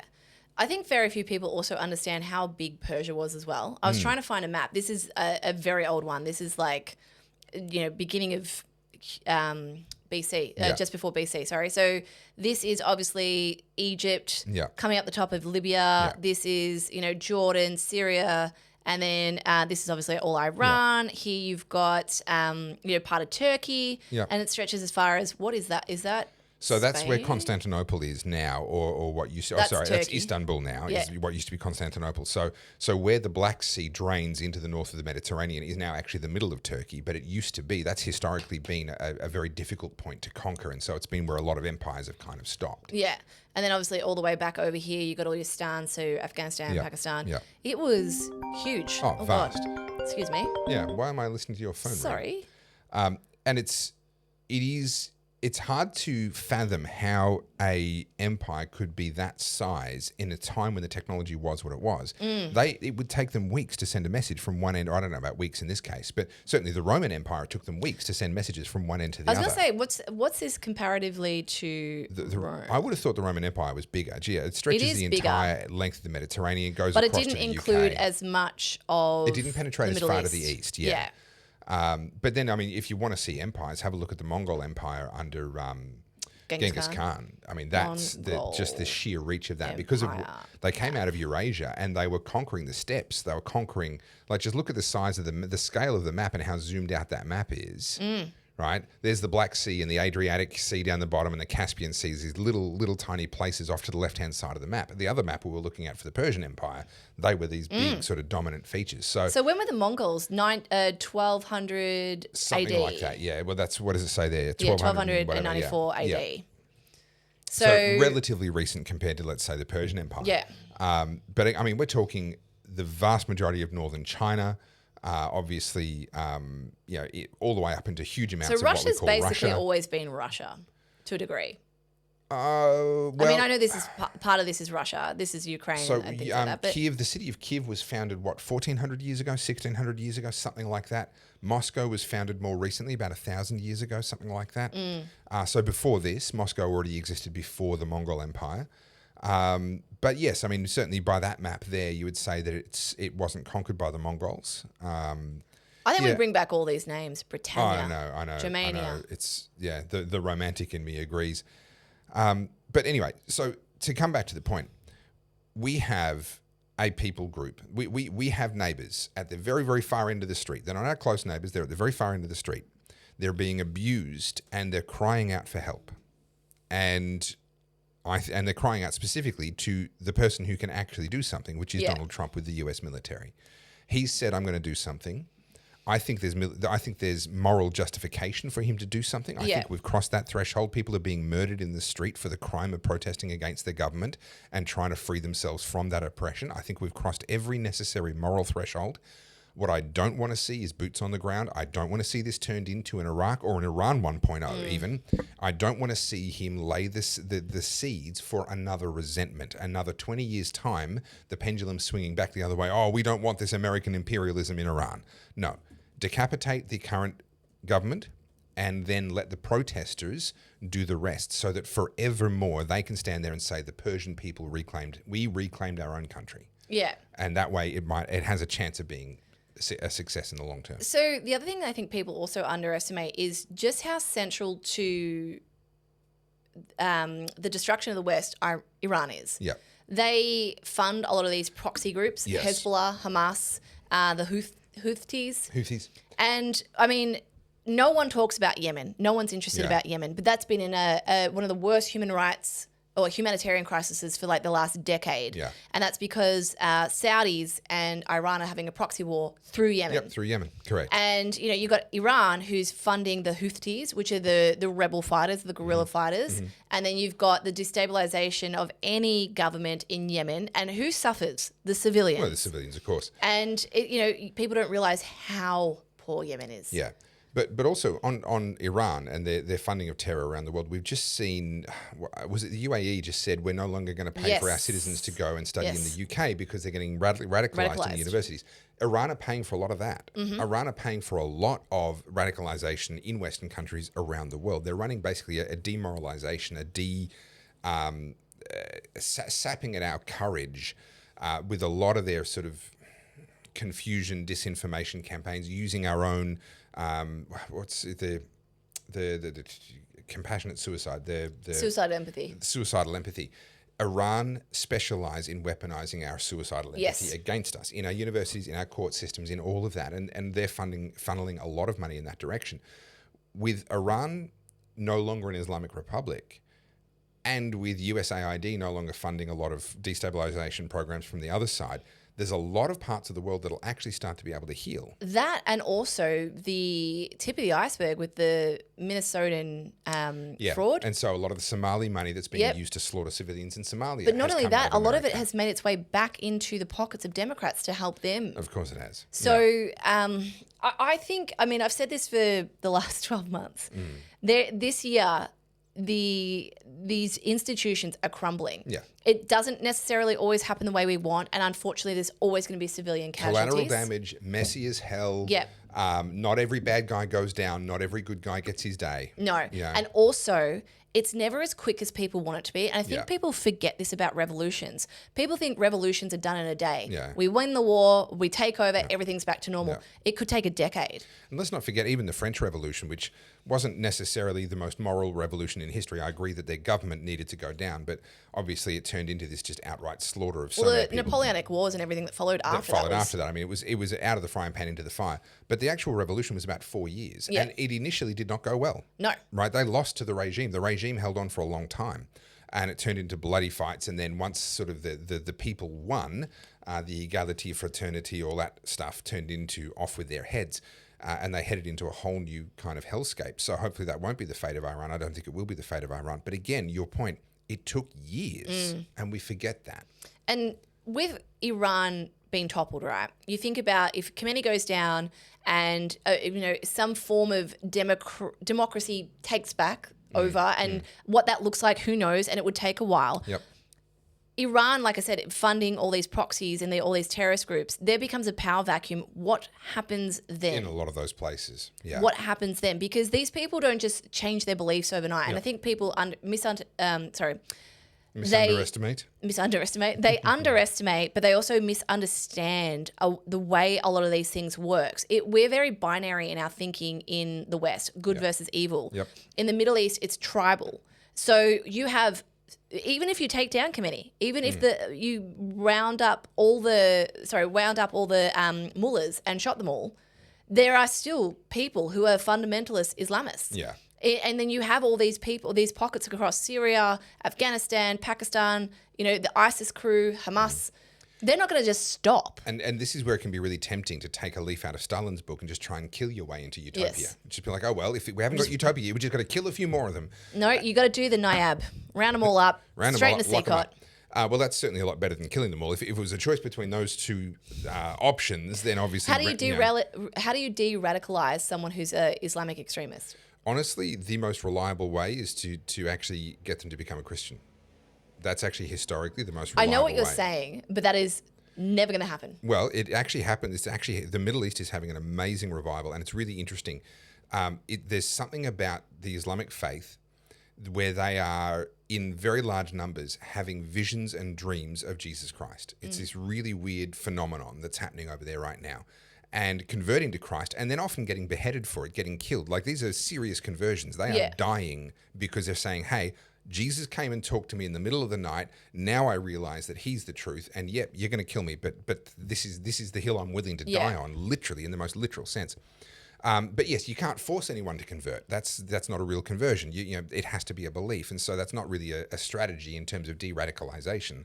We're just going to hold you in prison until you convert to Christianity. You mean if I say I believe in Jesus, you let me out? I believe in Jesus. It has to be sincere in order for it to actually de-radicalize. I was reading recently, there was someone, I can't remember who it was that wrote this, but they were talking about the moment they realized whose side they were on in the Middle East conflict, in the Gaza, the Palestine-Israel conflict. And it was when they went into Palestine to interview a woman who, as a girl, had been burned. She'd pulled a pot off a stove, and she'd been evacuated out of Gaza into Israel, where they'd skin grafts and all the medical care. And she'd been in and out of Israel ever since, because it's obviously burns often require huge amounts of ongoing care. She received all of that care. And then one day she went into Israel with a bomb hidden and to become a suicide bomber. The vest failed and she didn't actually die, but she was injured in the exchange because an Israeli soldier figured out what she was trying to do, and she was injured. Then the Israelis treated her injuries that she received when she was trying to blow up an Israeli soldier with a suicide vest. And then she went back into Gaza, and this journalist interviewed her And she was saying, yeah, I'd do it again. You know, I my only regret is that I didn't get to die for Allah. And you sit there and go, but they treated your wounds. You know these people. And her destination, she didn't get there, but her destination with that suicide vest was the hospital. Yeah, of course it was. That had treated her all those years. Yeah. And he had that moment. The journalist sort of went, okay, I now know who's know who's right and who's wrong in this situation. Yeah, it's fundamentally evil. And where this gets me really offside is anytime you and I try and have these discussions, not here, but like in a general sense, it's always, oh, that's Islamophobic. Oh, you can't say that, you know, and now we're seeing that with the hate speech laws in Australia. Oh, you know, talking about this in a way that is removed from all of the emotion around Gaza. Yeah. You know, oh, I'm a monster. I'm a monster for pointing this out. Like I was in an argument with someone on Instagram the other day talking about the child brides, and she's like, oh, that's not true. And I said, okay, let's have a look, shall we? Yeah. And, you know, I will engage. It's Western propaganda. That's exactly what she said. I keep getting that actually on all my reels. This is US propaganda. It's a big fallback that a lot of people are suddenly going, oh, we're losing the argument.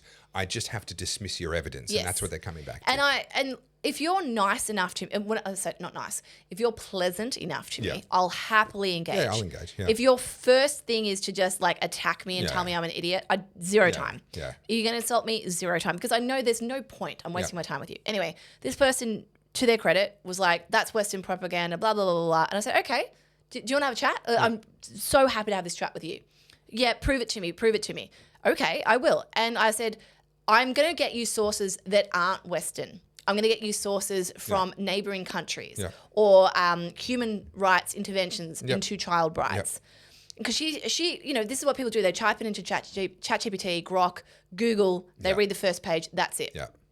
And technically, the law in Iran states that marriages can be down to 13 years old. Yeah. You know, puberty. Yeah. But if it's beneficial to the family, it can be negotiated with the local council or the local mullah, and you can get permission to marry up until 9, because there's something about the lunar year versus the solar year, and in their mind, it's actually 8.5 because it's a lunar year, right? Wow.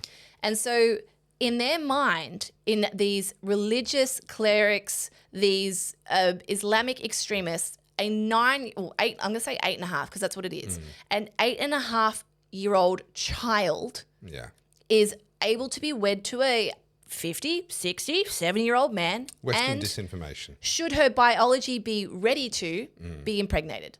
And I said, tell me, who's on the right side here? Yeah. If you try that in the West. Yeah. Imagine, please don't. No, don't. Imagine, I know there has been instances of this. Yeah. But imagine today, in 2026, if it was uncovered somewhere in Sydney, there was an 11-year-old who was pregnant. This nation would be up in arms, and we'd be calling for, not physically, but metaphorically speaking, someone's head. Yeah. If that person right now was a Muslim, it would be like, that's right. This is a cultural thing. We've got to understand, you know, blah, blah. For anyone that thinks that Carly's being hyperbolic on this point, I point you back to the Pakistani rape gangs in London. You know, I'm not aware of any specific pregnancies that came out of it. There might have been. I'm just not aware of them. I haven't looked into it that deeply. But we had an official cover-up involving justices, judges, prosecutors, police, and elected members of parliament, who all colluded to cover up the fact that there was an organised graping, I don't know how tight the censorship is on these words, at an industrial scale, grooming, kidnapping, at an industrial scale in London, and it was covered up. Now, just thought experiment for a moment. If it was discovered that it was, I don't know, the closed Brethren church filled with white Europeans that were responsible for the grooming, do you think it would have been covered up? Oh my God, it'd be on the front page of every paper, every news outlet for years. Of course it would. They'd be following every prosecution and demanding justice for against absolutely every single person involved. And I agree, that would be appropriate. Yeah. So why the double standard? Well, we all know why there's the double standard there. And unfortunately, we know that double standard hasn't ended. And this is one of the reasons why we're seeing, are we onto the hate speech laws in Australia? Not yet, but we will. I want to bring up a couple of things to show let me touch standard. one thing to finish this point. one of the silver linings of this double standard as far as politicians are concerned is that it creates the backlash that you and I have talked about so often, which then becomes the pretext and the justification for the crackdowns that we're watching happen right now. Problem, reaction, solution. They fail to deal with real criminals. They create fake criminals. Then they have the crackdown on the fake criminals. I want to point out the hypocrisy because this is currently on Netflix, so you guys can go watch this. So are you familiar with this particular case? It's Jodi Hildebrand and Ruby Frank. Do you know anything about this? No, I don't think I do. So, guys, you can watch this on Netflix. It's just come out. This is a story from a few years ago. So these women are Mormons.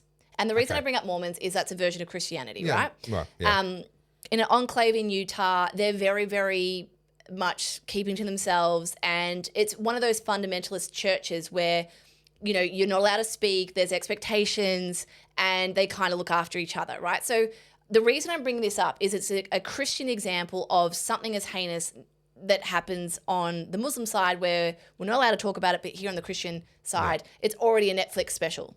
It's been everywhere. And there's a couple of elements to why. So firstly, Ruby Frank was a influencer. They had a YouTube channel called 8 Passengers, and it was like one of those family YouTube channels. Lots of kids, blah, blah, blah. Vlogging and all that sort of stuff.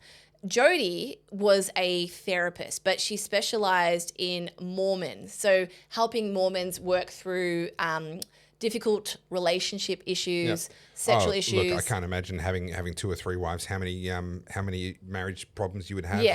And you know, at the core of this, when I watched it and when I've read these articles, Jodi is basically a what do you call it? A cult leader. Right. She was basically setting herself up to be a cult leader. Yep. Okay. So, you know, and this often happens with these very tight religious enclaves. Yep. And she was able to, I believe, this is my opinion, but I think she was able to get Ruby under her spell.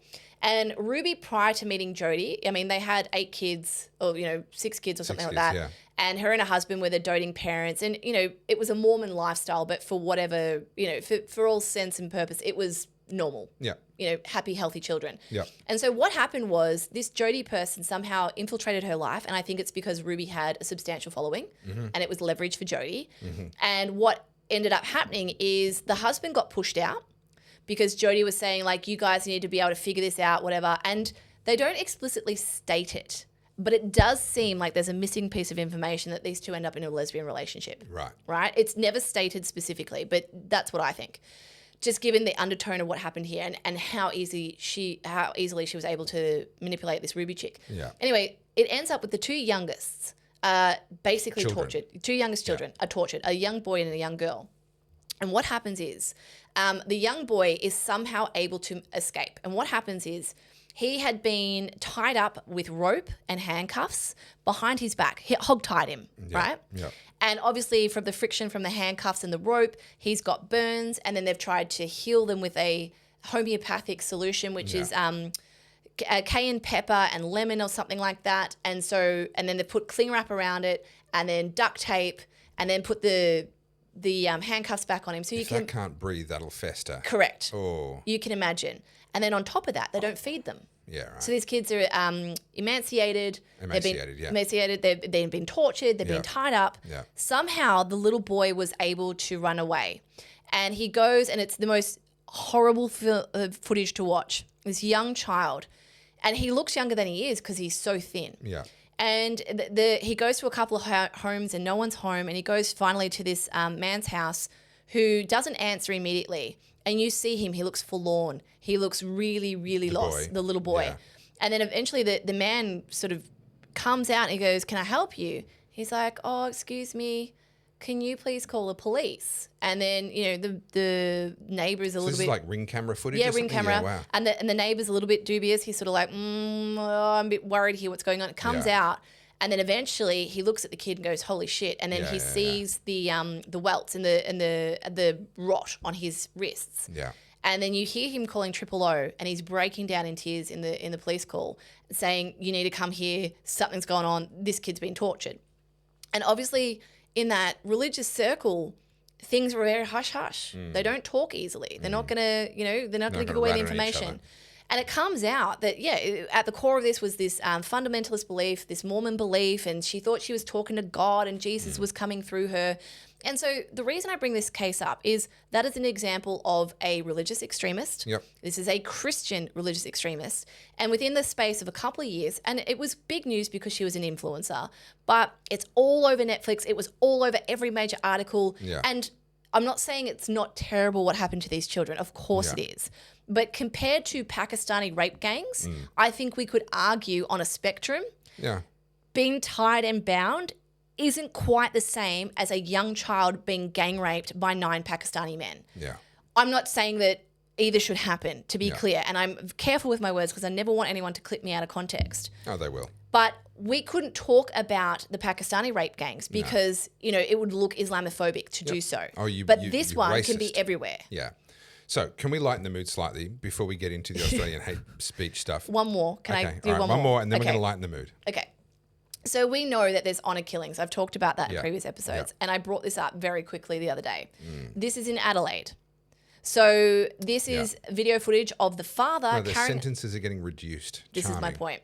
So this is the father carrying a knife. He then went with his sons and stabbed his daughter because she was dating a non-Muslim. Yeah.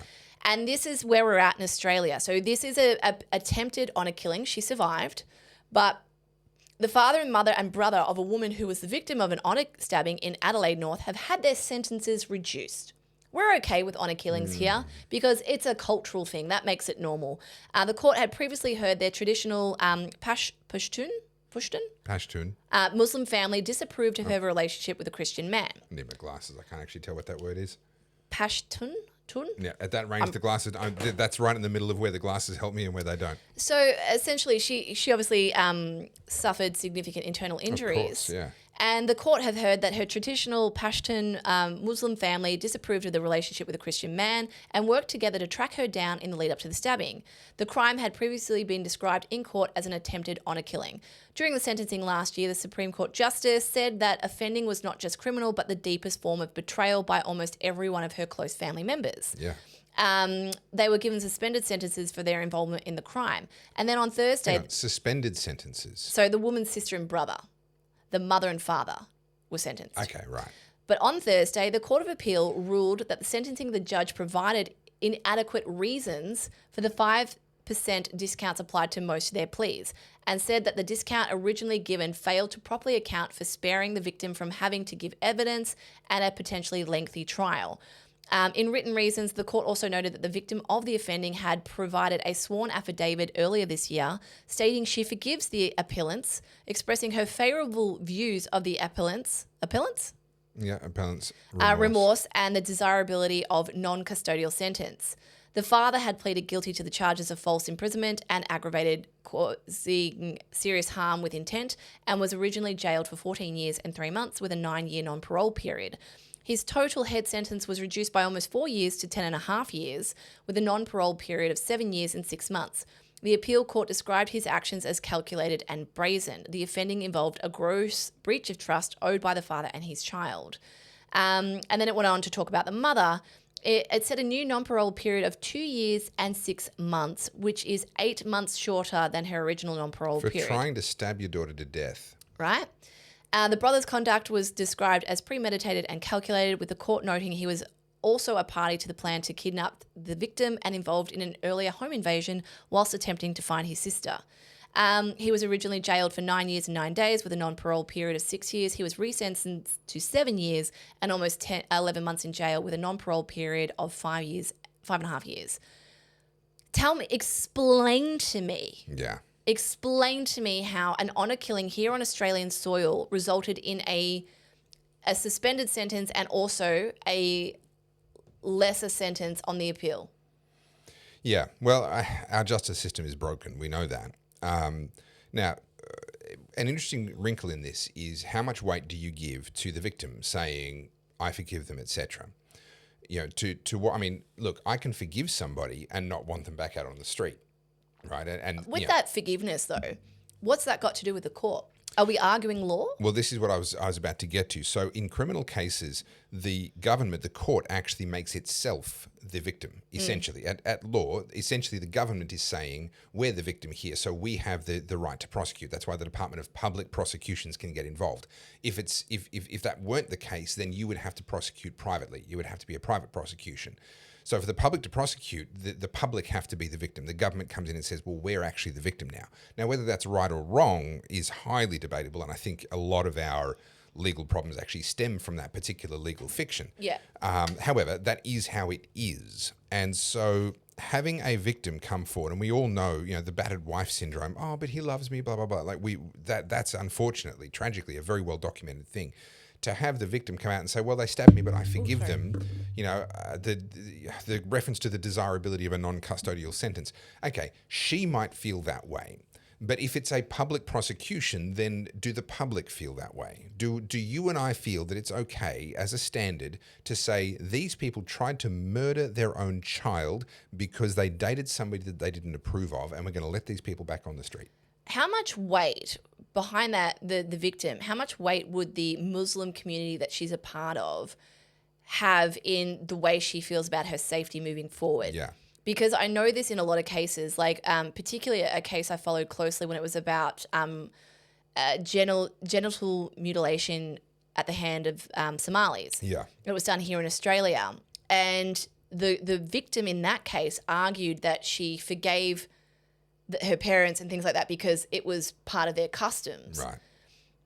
Does that have any weight in the way that we review it in the court system? Because now, this Muslim woman who was stabbed by her family, does she have to leave? Does she feel like she now has a target on her back? What happens to her? I would hope for her own sake she has left. I would hope so too. And this is where we need to draw a really clear line between multi-ethnic and multicultural.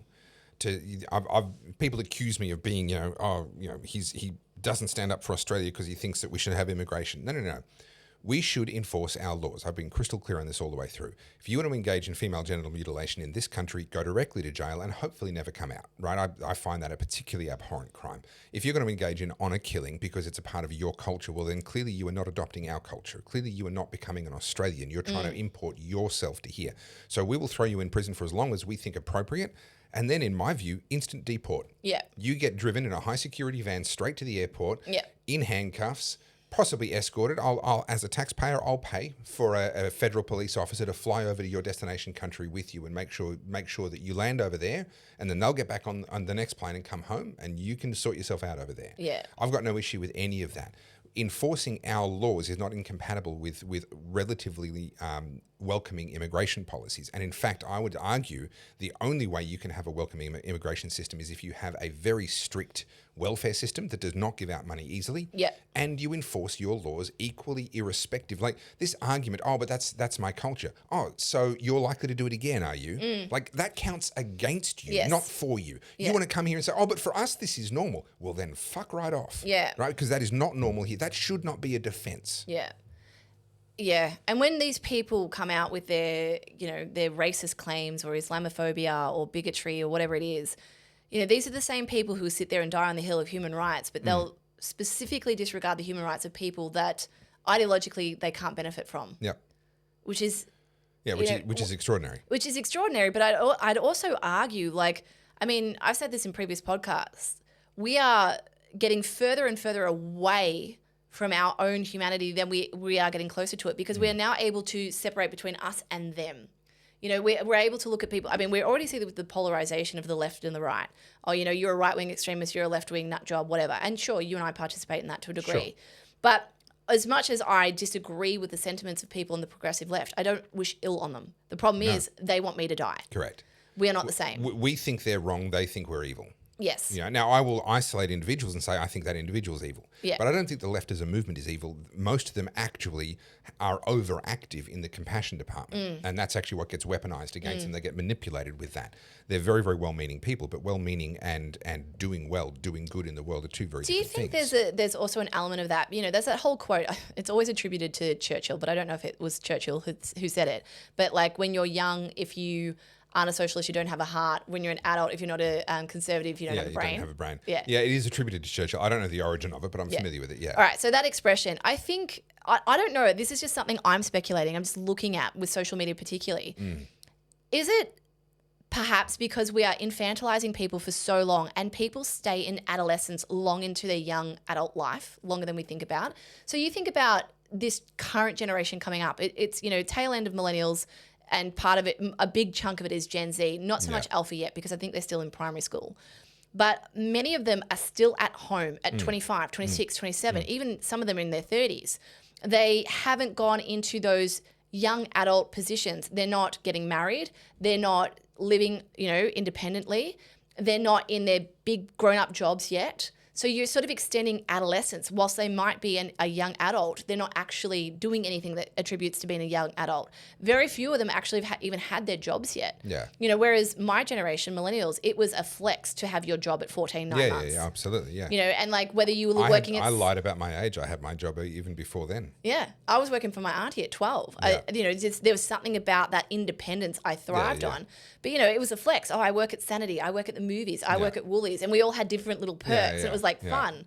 Now, most Gen Z, because of their parents, aren't getting jobs because, I want them to focus on school. Yeah. Oh, you don't need to do anything. Yeah. So when we talk about the left, right, is it because they're unable to see the correlation between their suicidal empathy and their weaponized empathy and what it actually means in the real world? So you think about it, right? The second you become a proper taxpayer, 18-year-old, you go into your first proper full-time job and you get your first... Do people still get pay statements or like pay slips? I did at my last kind of I haven't been employed in like type job. 20 years. I don't know. I would get a week or a weekly. We used to get them printed out. You'd have to like break the side rip off the edges. Yeah. Anyway, I have no idea if I people think still these get pay days it's slips. probably all email, but yes, something exists. But you see there, you're like earned tax. Yes. And you go, What? Yes. I remember that happening to me at Macca's, 14, 9 months, my little $8.90 salary, and then at the end it's like tax. And What's that? Yeah. Go away. And then, anyway, is it possible because we're keeping this generation wrapped up in cotton wool, keeping them as permanent adolescents, that they're unable to sort of grow into that, not to be naturally conservative, but grow into that more sort of less emotionally... To have the experience of growing up. I would argue that if you look back at the greatest generation who then gave birth to the baby boomers, they were still of an era, and in fact probably more so, having experienced what they did during the war, they were of an era where they looked long term. They understood that actions have consequences, that strength is a necessary thing, that capability, contributing is good. And so they raised their children with an eye on what is good for their children long term. And I would say that probably extended all the way down to the older end of Gen X. Now, as you get to the bottom... Gen X is the forgotten generation, though. So, no, the forgotten generation is the one in between Gen X and Gen Y. No, that's Gen X. Millennials. So, okay, this is the perfect time for me to... Where's my book? You're going to correct my... Oh, yes, I am. So, guys, I talked about this briefly on Monday. We are starting the Oddcast book club. I want everyone to go and buy this book immediately. I cannot put it down. Jimmy Carr recommended this, and I literally... Can't ignore a recommendation from Jimmy Carr. No, but why this book I think is making me so excited is because it was written 30 years ago. And so everything they talked about has already come to fruition. So it gives it credibility. But it talks about how we in the Western world up until recently have looked at everything as linear. Time is linear. We just keep moving forward. Humans keep progressing at this speed. It's actually cyclical. And our ancient empires saw that. The Romans, the Greeks, the Persians probably, they looked at life as cycles. We have always thought we're just on this trajectory constantly going up. But you only need to look at the last 300 years to see this ebb and flow. Yeah. And so instinctively, we know that life comes in seasons. And so when we look at the generations, the parents of the silent generation was the lost generation. This is the turn of the 19th century, right? And then you had the silent generation, which were the parents during the world wars. Yeah. And then they became the parents of the boomers, right? Yeah. Born in the 50s. Well, the silent generation gave a birth to the greatest generation, which were the ones, they were young during the Second World War. They gave birth to the boomers. The silent generation gave birth to the boomers. Okay, unless they're using the silent generation as a interchangeable with the greatest generation. Yes. Right, okay. Okay, so I'm going to read you this one little paragraph. So, I'm not going to go into the full thing. But this book, honestly, cannot put it down. And what I'm excited about is the author is doing a updated version. It comes out in May. So he talks about so this is the generations, and he talks about the cycles. So you have the first turning, the second turning, the third turning. Do you want me to explain what they are very quickly? So what are the dates they put on those? Okay, so and by the way, we're not done with what I was saying before. I was only halfway through, so I've put a pin in that mentally. We will come back to it. Okay, so let me overview this very quickly. So 123. So I just need to. I've got so many highlights in here. It's ridiculous. This is why I cannot put it down. Okay, so I'm not going to read them all. The section is called Turnings. Turnings and generations. So I'll start with, it goes all the way back to like the 1500s. So where do you want me to start? The end of 1800s? Well, I mean, this is actually academic to the point that I was making what we call each generation. So you're telling the story now. Yeah. So the lost generation is a nomad. So just to really quickly give you guys you know how we have weak men create hard times create strong men create good times create weak men. So another way of saying that, a prophet generation is born during a high. A nomad generation is born during an awakening. A hero generation is born during an unraveling. And an artist generation is born during a crisis. And I'll explain where we're up to in a second. But the lost generation is a nomad generation. They were born from 1883 to the 1900s, so at the end of the Gilded Age. So they grew up amid urban blight, unregulated... Gilded Age was 1920s. Was it? No. Gilded Age is railways, the end of the Luddites, Industrial Revolution. That's the Gilded Age. That was the Roaring 20s. Yeah. That was that not the Gilded Age? No. That was the Art Deco era. The Gilded Age is late 1800s. Continue. Anyway, is this where I'm excelling over you?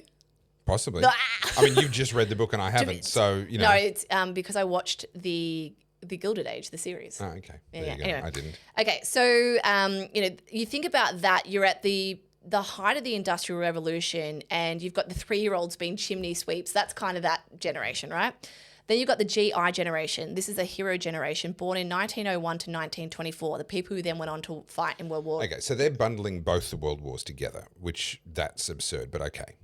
So this is a generation of good kid reputation who then went on to, go and be part of the new frontier, a great society, build the cities. Yeah. Then you have the silent generation. So these are the artists who were born between 1925 and 1942. So they were kids during the war. And they grew up as... Kids during the Second War. They missed the first one. Yeah. So they're. Sorry. They grew up as suffocated children of war and depression. They came of age just too late to be war heroes and just too early to be youthful free spirits of the sexual revolution.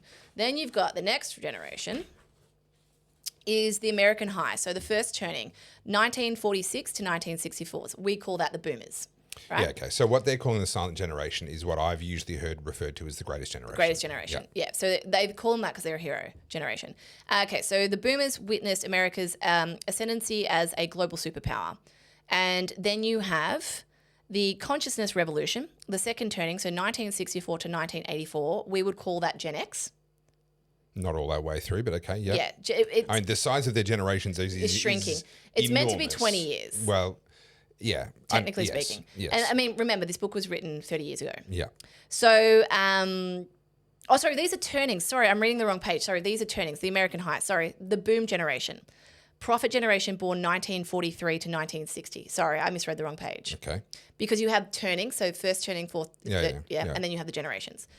So the boom generation, then you have the 13th generation, which is a nomad, so that's Gen X, 1961 to 1981.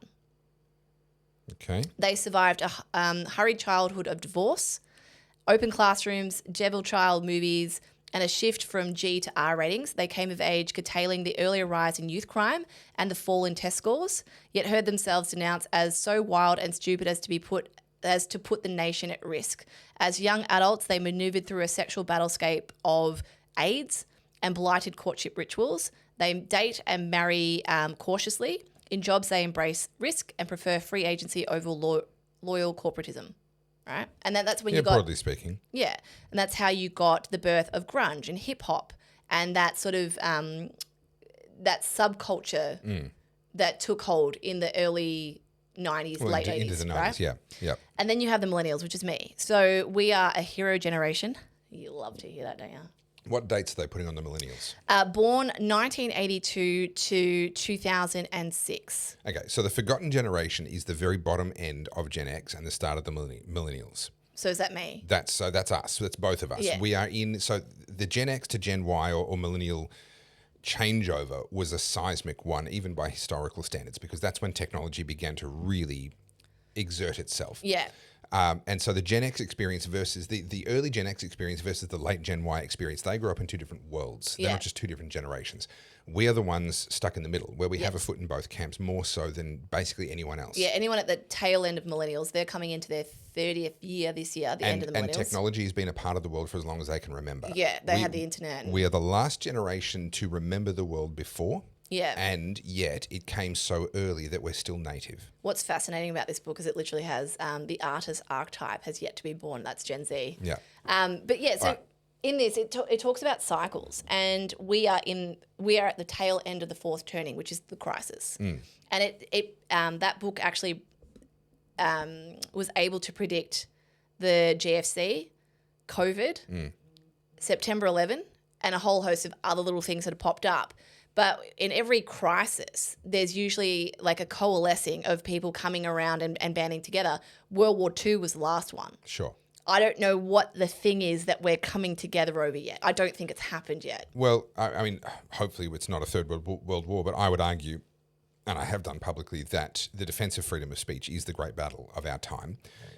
Excuse me. And that feels cheap because we want to see a world war. We want to have the battle in the literal sense. And in some parts of the world, it is a battle in the literal sense, like Iran right now. I would argue, I mean, this is me sort of taking again that 30,000 foot view.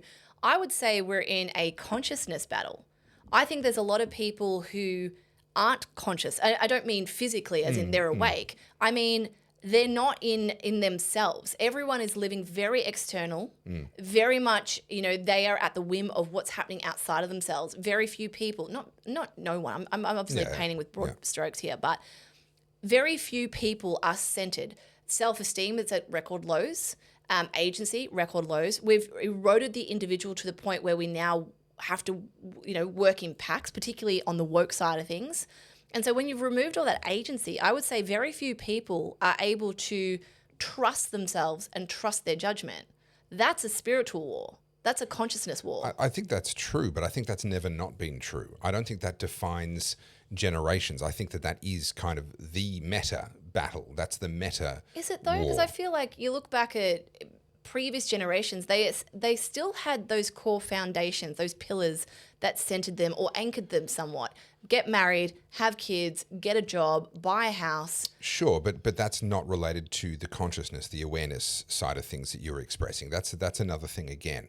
We've always had the hunt in packs element, the trusting your tribe, your village, and not the others. A lot of those things that you sort of mentioned as sort of the modern fragmentation or the modern lack of consciousness, I think have largely always been true. It's a kind of a core part of the human experience.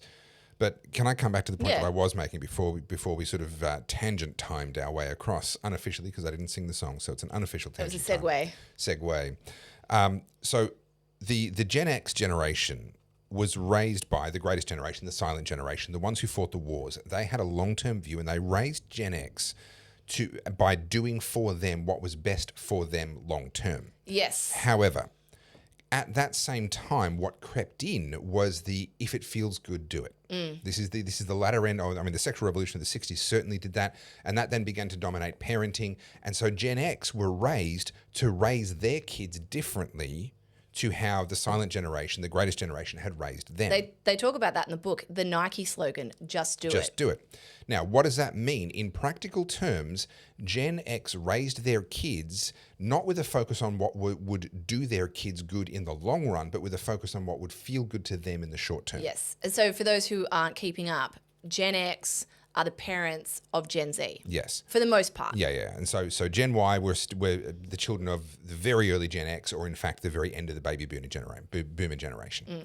And so what we have there, and this is part of the reason why there's such a big disconnect between those generations, because there is a complete shift in the time horizon, the focus.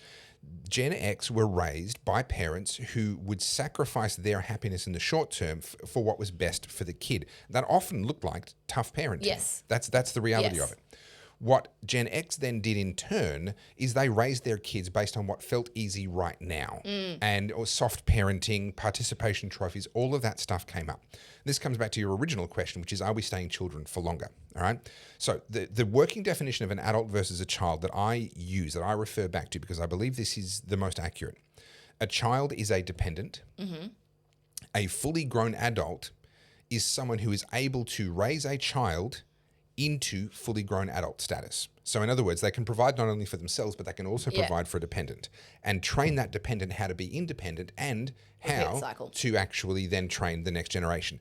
And I would argue by that measure, Gen X is roughly where we stopped growing up, because they have not raised their children to grow up or to be capable of raising their children to grow up by that definition. And I think also Gen X, you think about their parents, the silent generation, there was very much I'm the parent, you're the child. Yep. Whereas Gen X treats their children like their best friends. Or like the boss. Yeah. Of the house. So many households are run by the kids, which is terrifying. Yeah. And so what happens? You see that on social media, like, oh, me and my mum, we're besties. And I look, I think a healthy relationship is important, but a mum is a mum.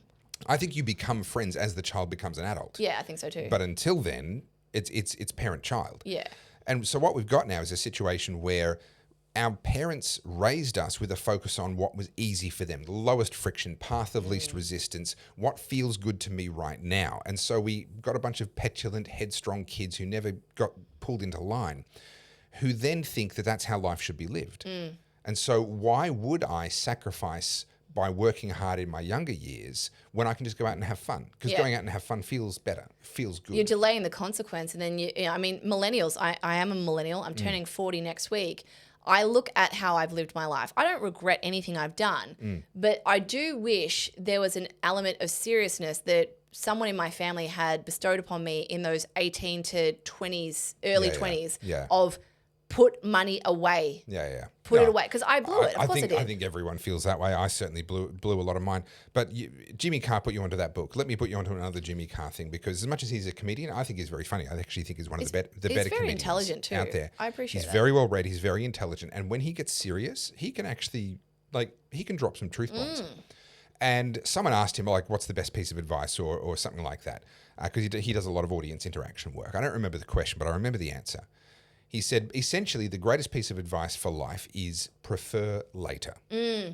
Right? And he went on to expound what that meant, and he makes the point incorrectly in my view, but I mean, not entirely incorrectly, but undervaluing it. He says, isn't that what religion's about? Do now the things that will benefit you later in eternity, etc. I think that's an oversimplification, but the principle's correct. And if you do today the things that you know that tomorrow you will be grateful for, then that's going to put you in a much better stead. And unfortunately, that is the dividing line between your baby boomers, your greatest generation baby boomers. Gen X is caught in the middle, but then once you get to us and younger, we've gone from prefer later, do the hard work now, get it done today, make hay while the sun shines. These sorts of philosophies and idioms and sort of mimetic concepts that they had, they were just embedded into their nursery rhymes, into their vocabulary, their vernacular. And we've lost a lot of that. We prefer now. Give me the thing. The instant gratification. Dopamine hits. If it feels good, do it. Follow your heart.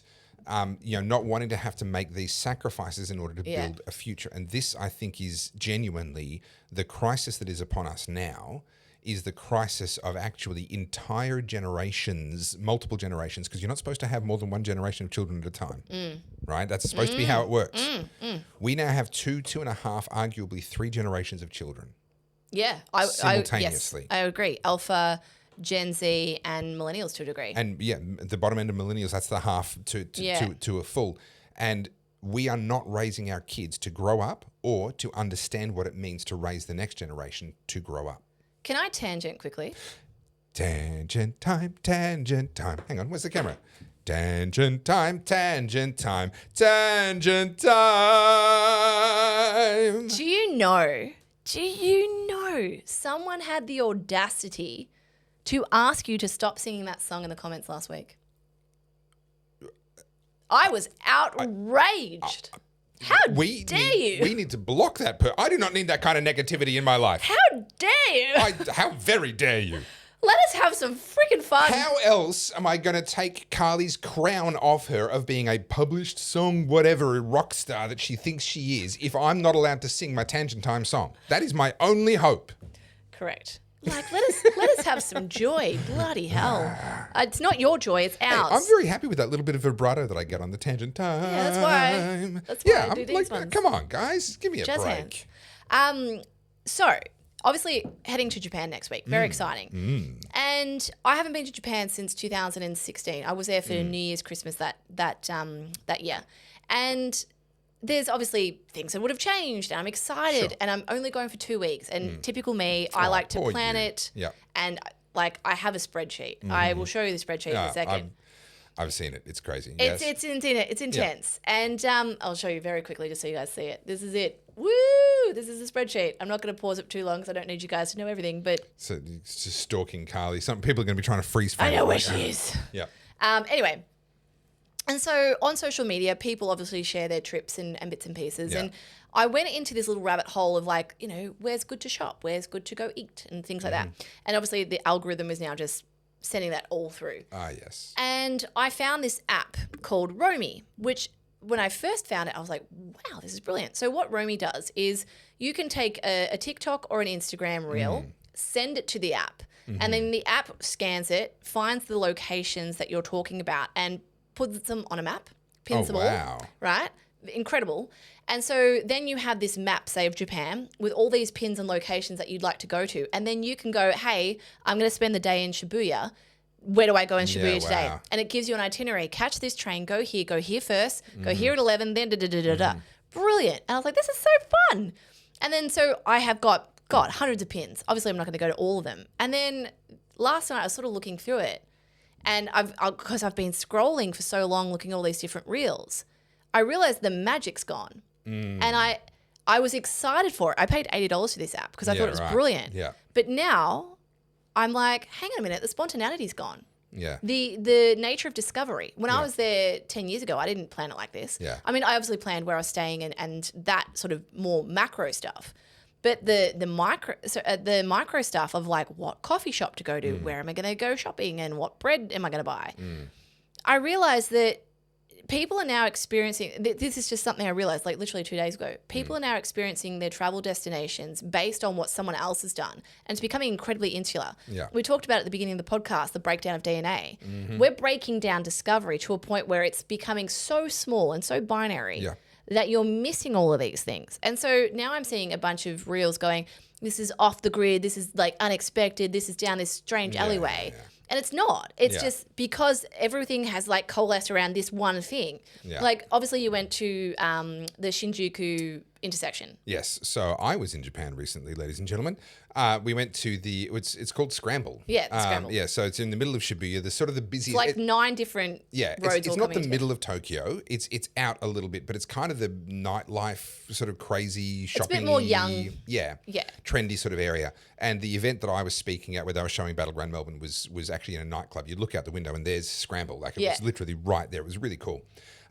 So I had a similar-ish experience, but we travel differently.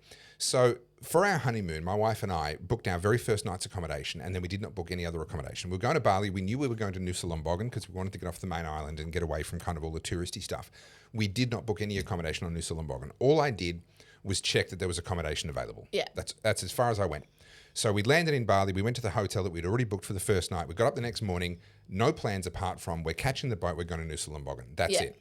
And that's how we honeymooned. We were a week in Bali.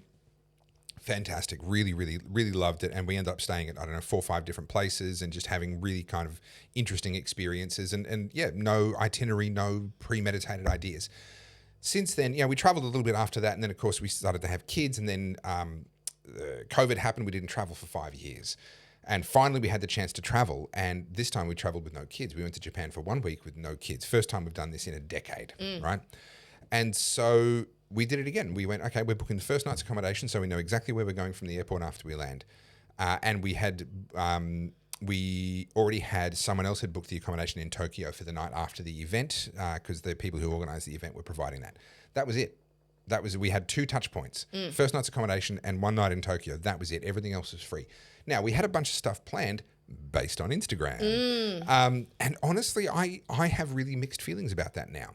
Because cameras, and you and I both know this from our respective lines of work, cameras can make things look much more amazing than the experience is in person.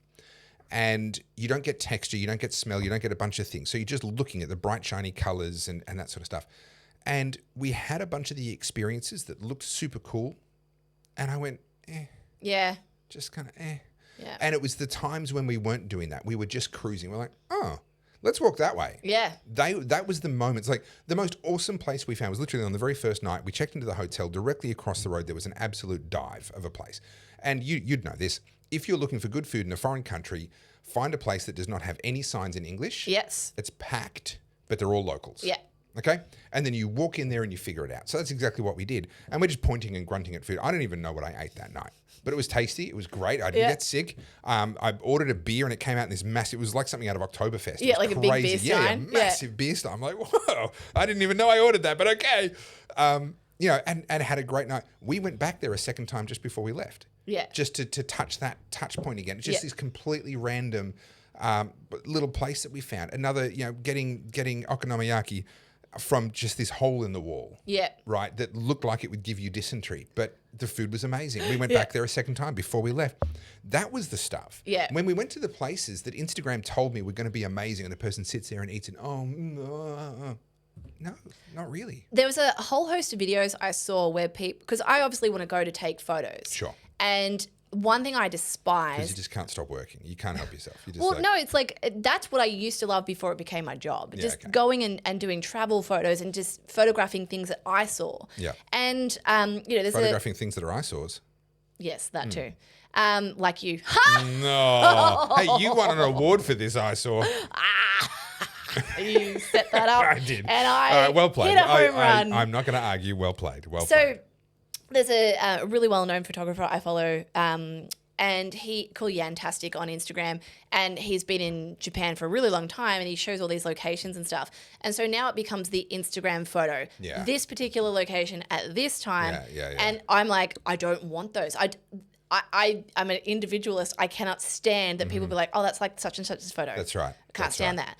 And so when I was in Vietnam 2 years ago, like I've been to Vietnam 4 times now, and every time I go, I take someone new with me, and they're exploring it for the first time. So I enjoy it through them. Yeah. But, you know, I'll go for the most random walkaways and just like, you know, go down like a weird alley and then end up somewhere else and then get lost. Yeah. And Then you know, fly home and your kidney flies over there, and well, it's part I of the keep price you tempting pay. fate. Yeah. I mean, I got close to that in Bali, but you know, so now this time with like, literally 2 days ago, it sort of hit home for me, and I've got obviously the hotels all lined up because the problem with Japan is it does book out, it does get expensive, and you're going at a time when yeah, and also because we've only got 2 weeks and we want to see maximum amounts, you kind of got to like have your logistics planned out. So I've done that, and I've booked the key experiences that we need to get locked in, and then I've just written a bunch of little notes going, maybe go here, try this, and we'll figure it out when we get there. Yeah.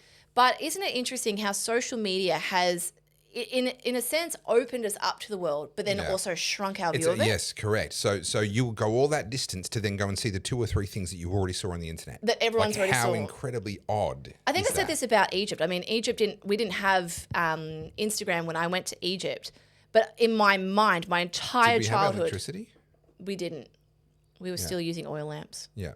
That's how. No, I'm not that old. I'm only 40.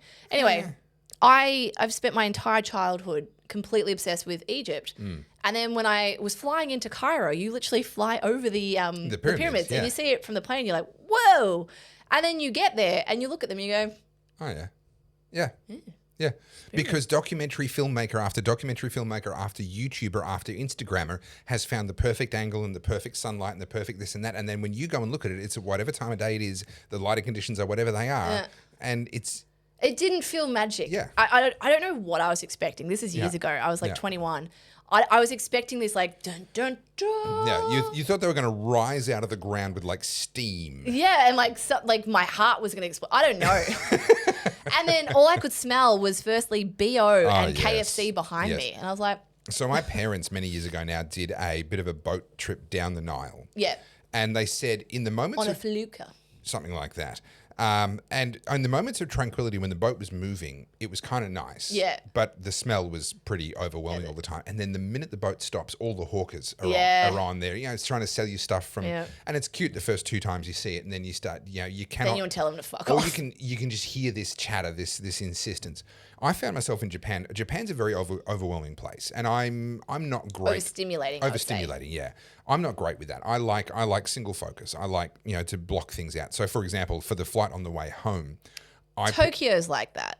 Outside of the Tokyo, Kyoto, and Osaka, it's not like that. Let me give you a bit of my experience. Okay. We land in Osaka. Day 1, we're actually meeting up with one of my wife's friends that she knows because he did an exchange over here many years ago.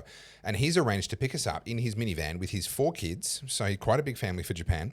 So it's going to be 8 of us in the car. Him, his wife, me, my wife, and then 4 kids. And we are all going to spend the day together. We go out driving up to Lake Biwa and some of the, you know, through sort of Kyoto and a bit of that sort of stuff. And we're driving along. Kids in the back are all on devices, but also talking to each other in Japanese, obviously in their native tongue. We've got another kid between us who is super excited to be meeting like a white person, it would appear. My wife on the other side, I'm on this side in the middle. My wife gets motion sickness when she's not in the front and even sometimes when she is. So she's sort of having to concentrate and focus, and I'm keeping an eye on her and aware of what can happen. Then in the front, they're talking to each other. He's also playing television in the screen in the middle of the dash with the sound up, by the way. Nobody is watching.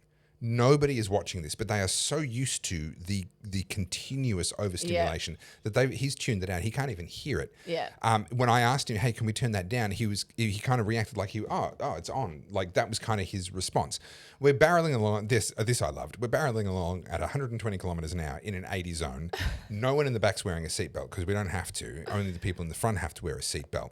And he's also using his phone because his English wasn't great. He was using his phone and the Translate app to have a conversation with us in the back. So he's kind of between his phone and just glancing up and phone and glancing up. And, you know, this is normal. This is diabolical to a Westerner.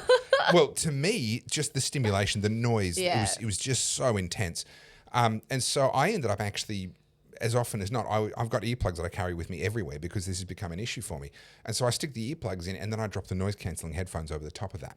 And then everything's gone, right? I have to turn the noise-cancelling headphones up and whatever music or whatever, I have to crank that to hear it through the earphones, the earplugs. Yeah. But as a result, I can hear nothing else. So I did that on the flight on the way home. And the only reason I knew there was an announcement happening was because the screen told me there was an announcement happening. You know, I had it off, but it would pop on and tell me, oh, there's an announcement happening. I'm like, I can't hear a damn thing. And this is amazing. If we're going to crash, let's just crash. I don't need to know about it. I don't need to know about it. I don't need to hear about it. It's funny you say that about the sound.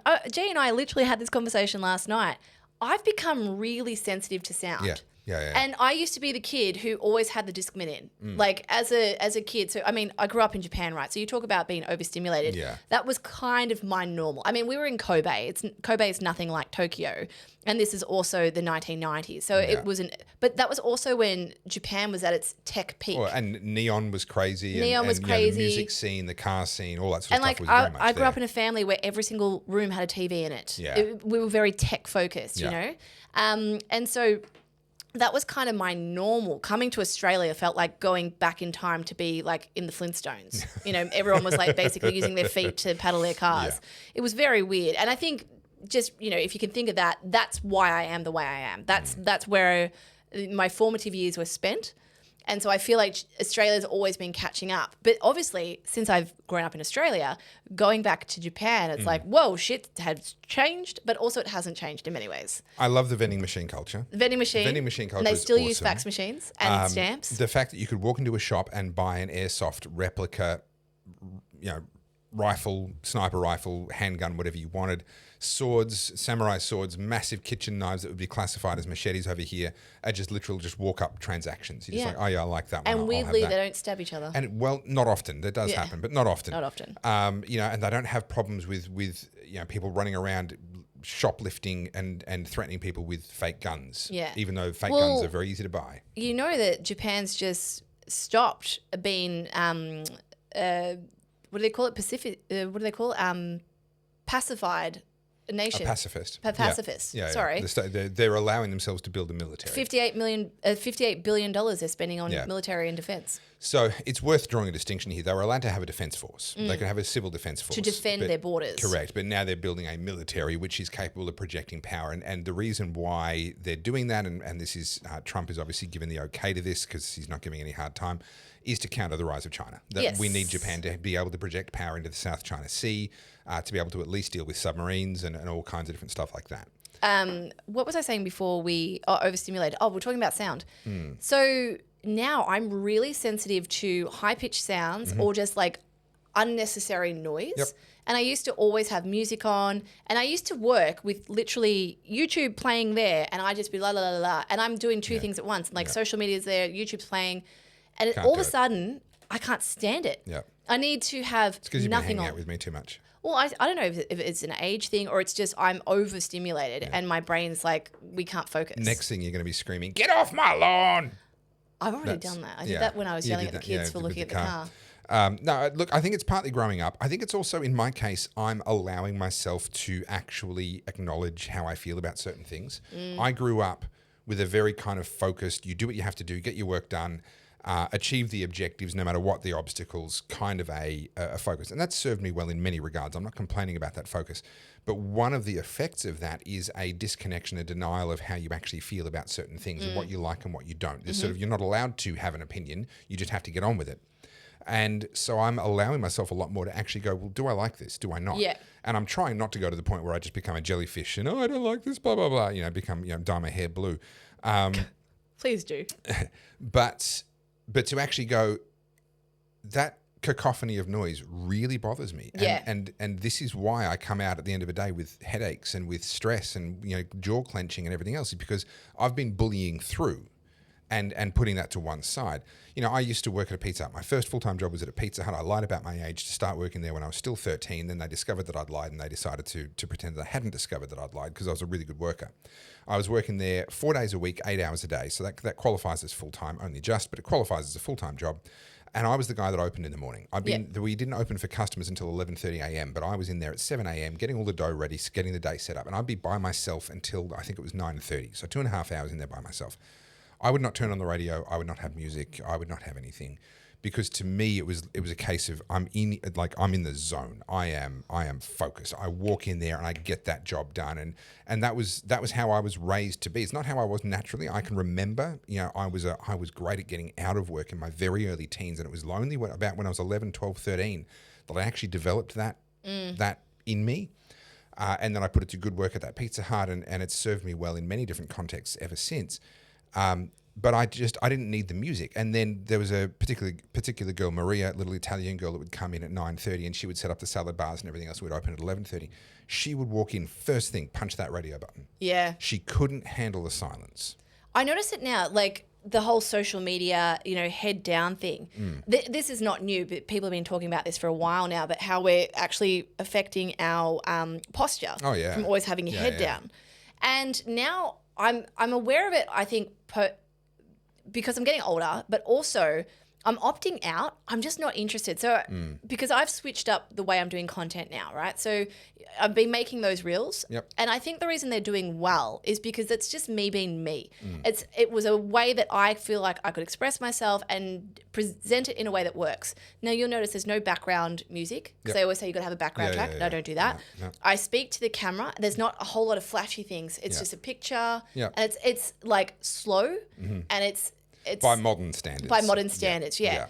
And it's easier to digest that way, because I think that people have gone so far as to like trying to entertain you with everything being crazy that you actually don't retain it. And so now with my phone and things like that, I'm trying to not have it with me, which is hard. You do need it. But when I was out, I went and had to have a blood test yesterday, and I was in there and there was maybe like 12 other people waiting at any given point.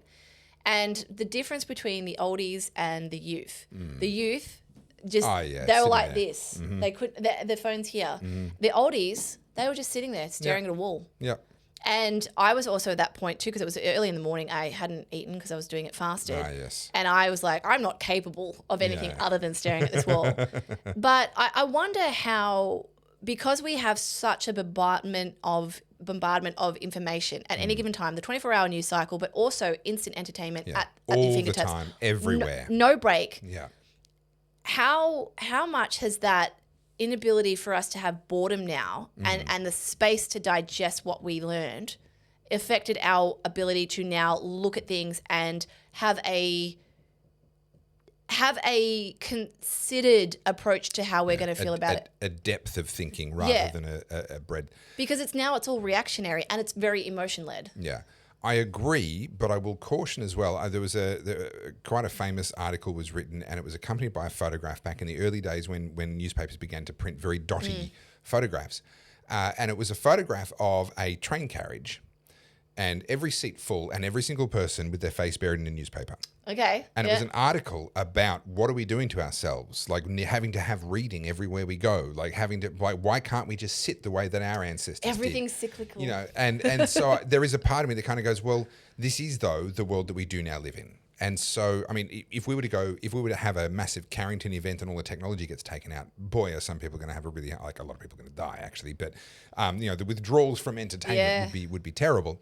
But also, this is the world that we live in. We do have access to that. And for as long as that remains true, I think the biggest part of being an adult in today's world is to find what works for you and disregard the rest. So I was trying to explain this with creativity.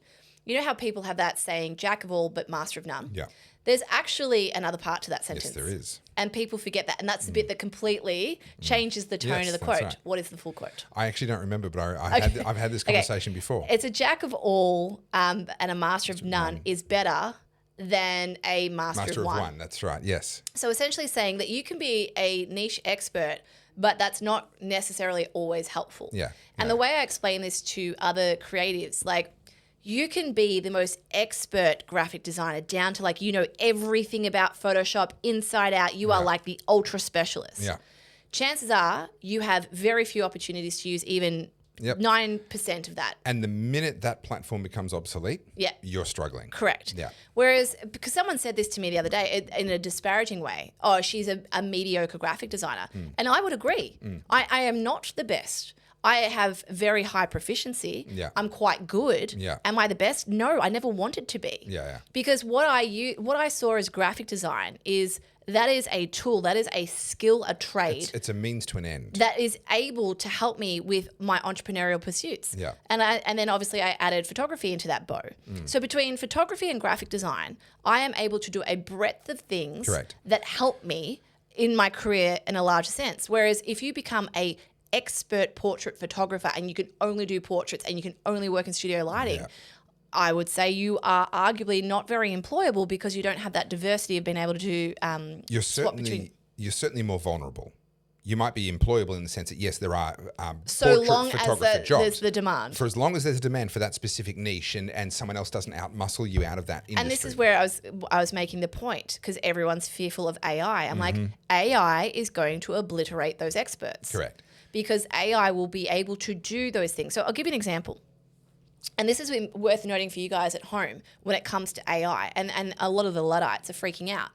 What it's going to do is speed up processes to allow you to do the deeper work, to allow you to go further into your skill. So I'll give you an example as a photographer.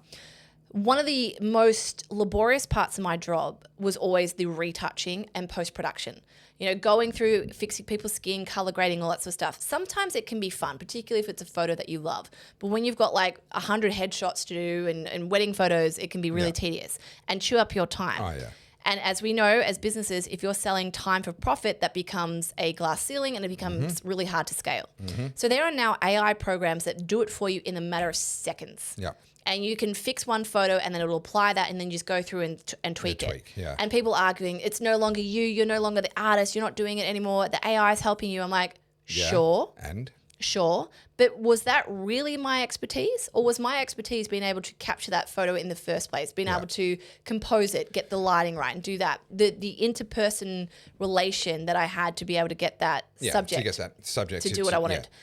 And so with AI, I would say to people, what is happening is we are replacing mediocrity. I've said this before. Yeah. So much so that being an expert in a niche is actually going to be to your detriment. Yeah, being a generalist is now where you want to be. Yeah. Because where you You're a composer. You're like the maestro right. in the orchestra. Now, can I go deeper onto that exact point that you just made? And then we need to talk about the hate speech bill, and then we're going to have to wind up. So you were just talking about AI, and your specific example was touching up photographs, etc.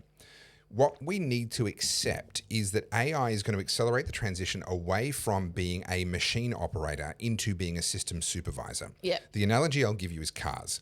Once upon a time, you didn't just have to turn the car on, you had to crank the engine. But before you could crank the engine, you had to set the fuel and the fuel mix, and you had to set the choke. And all of this stuff had to get done manually. You were operating a machine, right? All of it had to be done manually. As you're driving along, you're adjusting the fuel mix, you're adjusting the advancement of the timing, you're making all of these tweaks. You're double clutching the gearbox. All of this stuff had to be done because you were a machine operator. Nowadays, you get in, you push a button, and it runs through a whole process that you never see or even know about. Why? Because all you've done is tell a system, operate now. Yeah. Windscreen wipers didn't originally used to exist, and then when they did, you literally had to say when they turned on, when they turned off, and now I can just decide, do I want it to react quickly or react slowly? And then as rain increases or decreases, it then automatically intervenes based on my preference for faster or slower, more or less wiping. I'm a systems operator, not a machine operator. The advent of AI is bringing that revolution into every single part of society. We need to move away from being machine operators, and that's what a specialist ultimately is. Let's not forget, driving a car used to be a specialist occupation. Flying a plane is still a specialist occupation. But increasingly these days, when you fly a plane, you're no longer flying the plane. You're adjusting the autopilot and setting the altitude, and you're operating systems. The systems then do what you tell them to do, hopefully, or you die. But increasingly with AI, what's happening is our entire lives are moving away from being machinery operators and into being systems operators. Yeah. And there are some people that are really fighting against that because there's a certain romance to being the machinery operator. There are people to this day that keep these vintage cars alive where they have to do all those things, and they love it. Okay, good for them. Good for them. But don't pretend it's more productive. No. Right? As a hobby, as a thing you love, as a thing you want, great. More power to you. But don't try and run a business that way. Don't try and outcompete your competitors that way. Don't try and be a productive employee that way. In the real world, we need to embrace the system revolution that is upon us. And I say that as someone who's about to write a book decrying system. But I will explain the distinction between those two things in that book. But we are becoming systems operators, and AI is allowing us to do that. And what that's going to do is actually remove a lot of the specialist occupations altogether. I agree. I do have a good tangent. This is on Jacinta Allen. Did you see this? This was spectacular.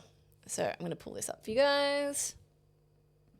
Good evening. Resilience is turning to rage in the bushfire-hit town of Alexandra, where the Premier was howled down by furious locals. They called Jacinta Allen a coward for not meeting with them before she avoided a second run-in with the angry mob, escaping via a back entrance.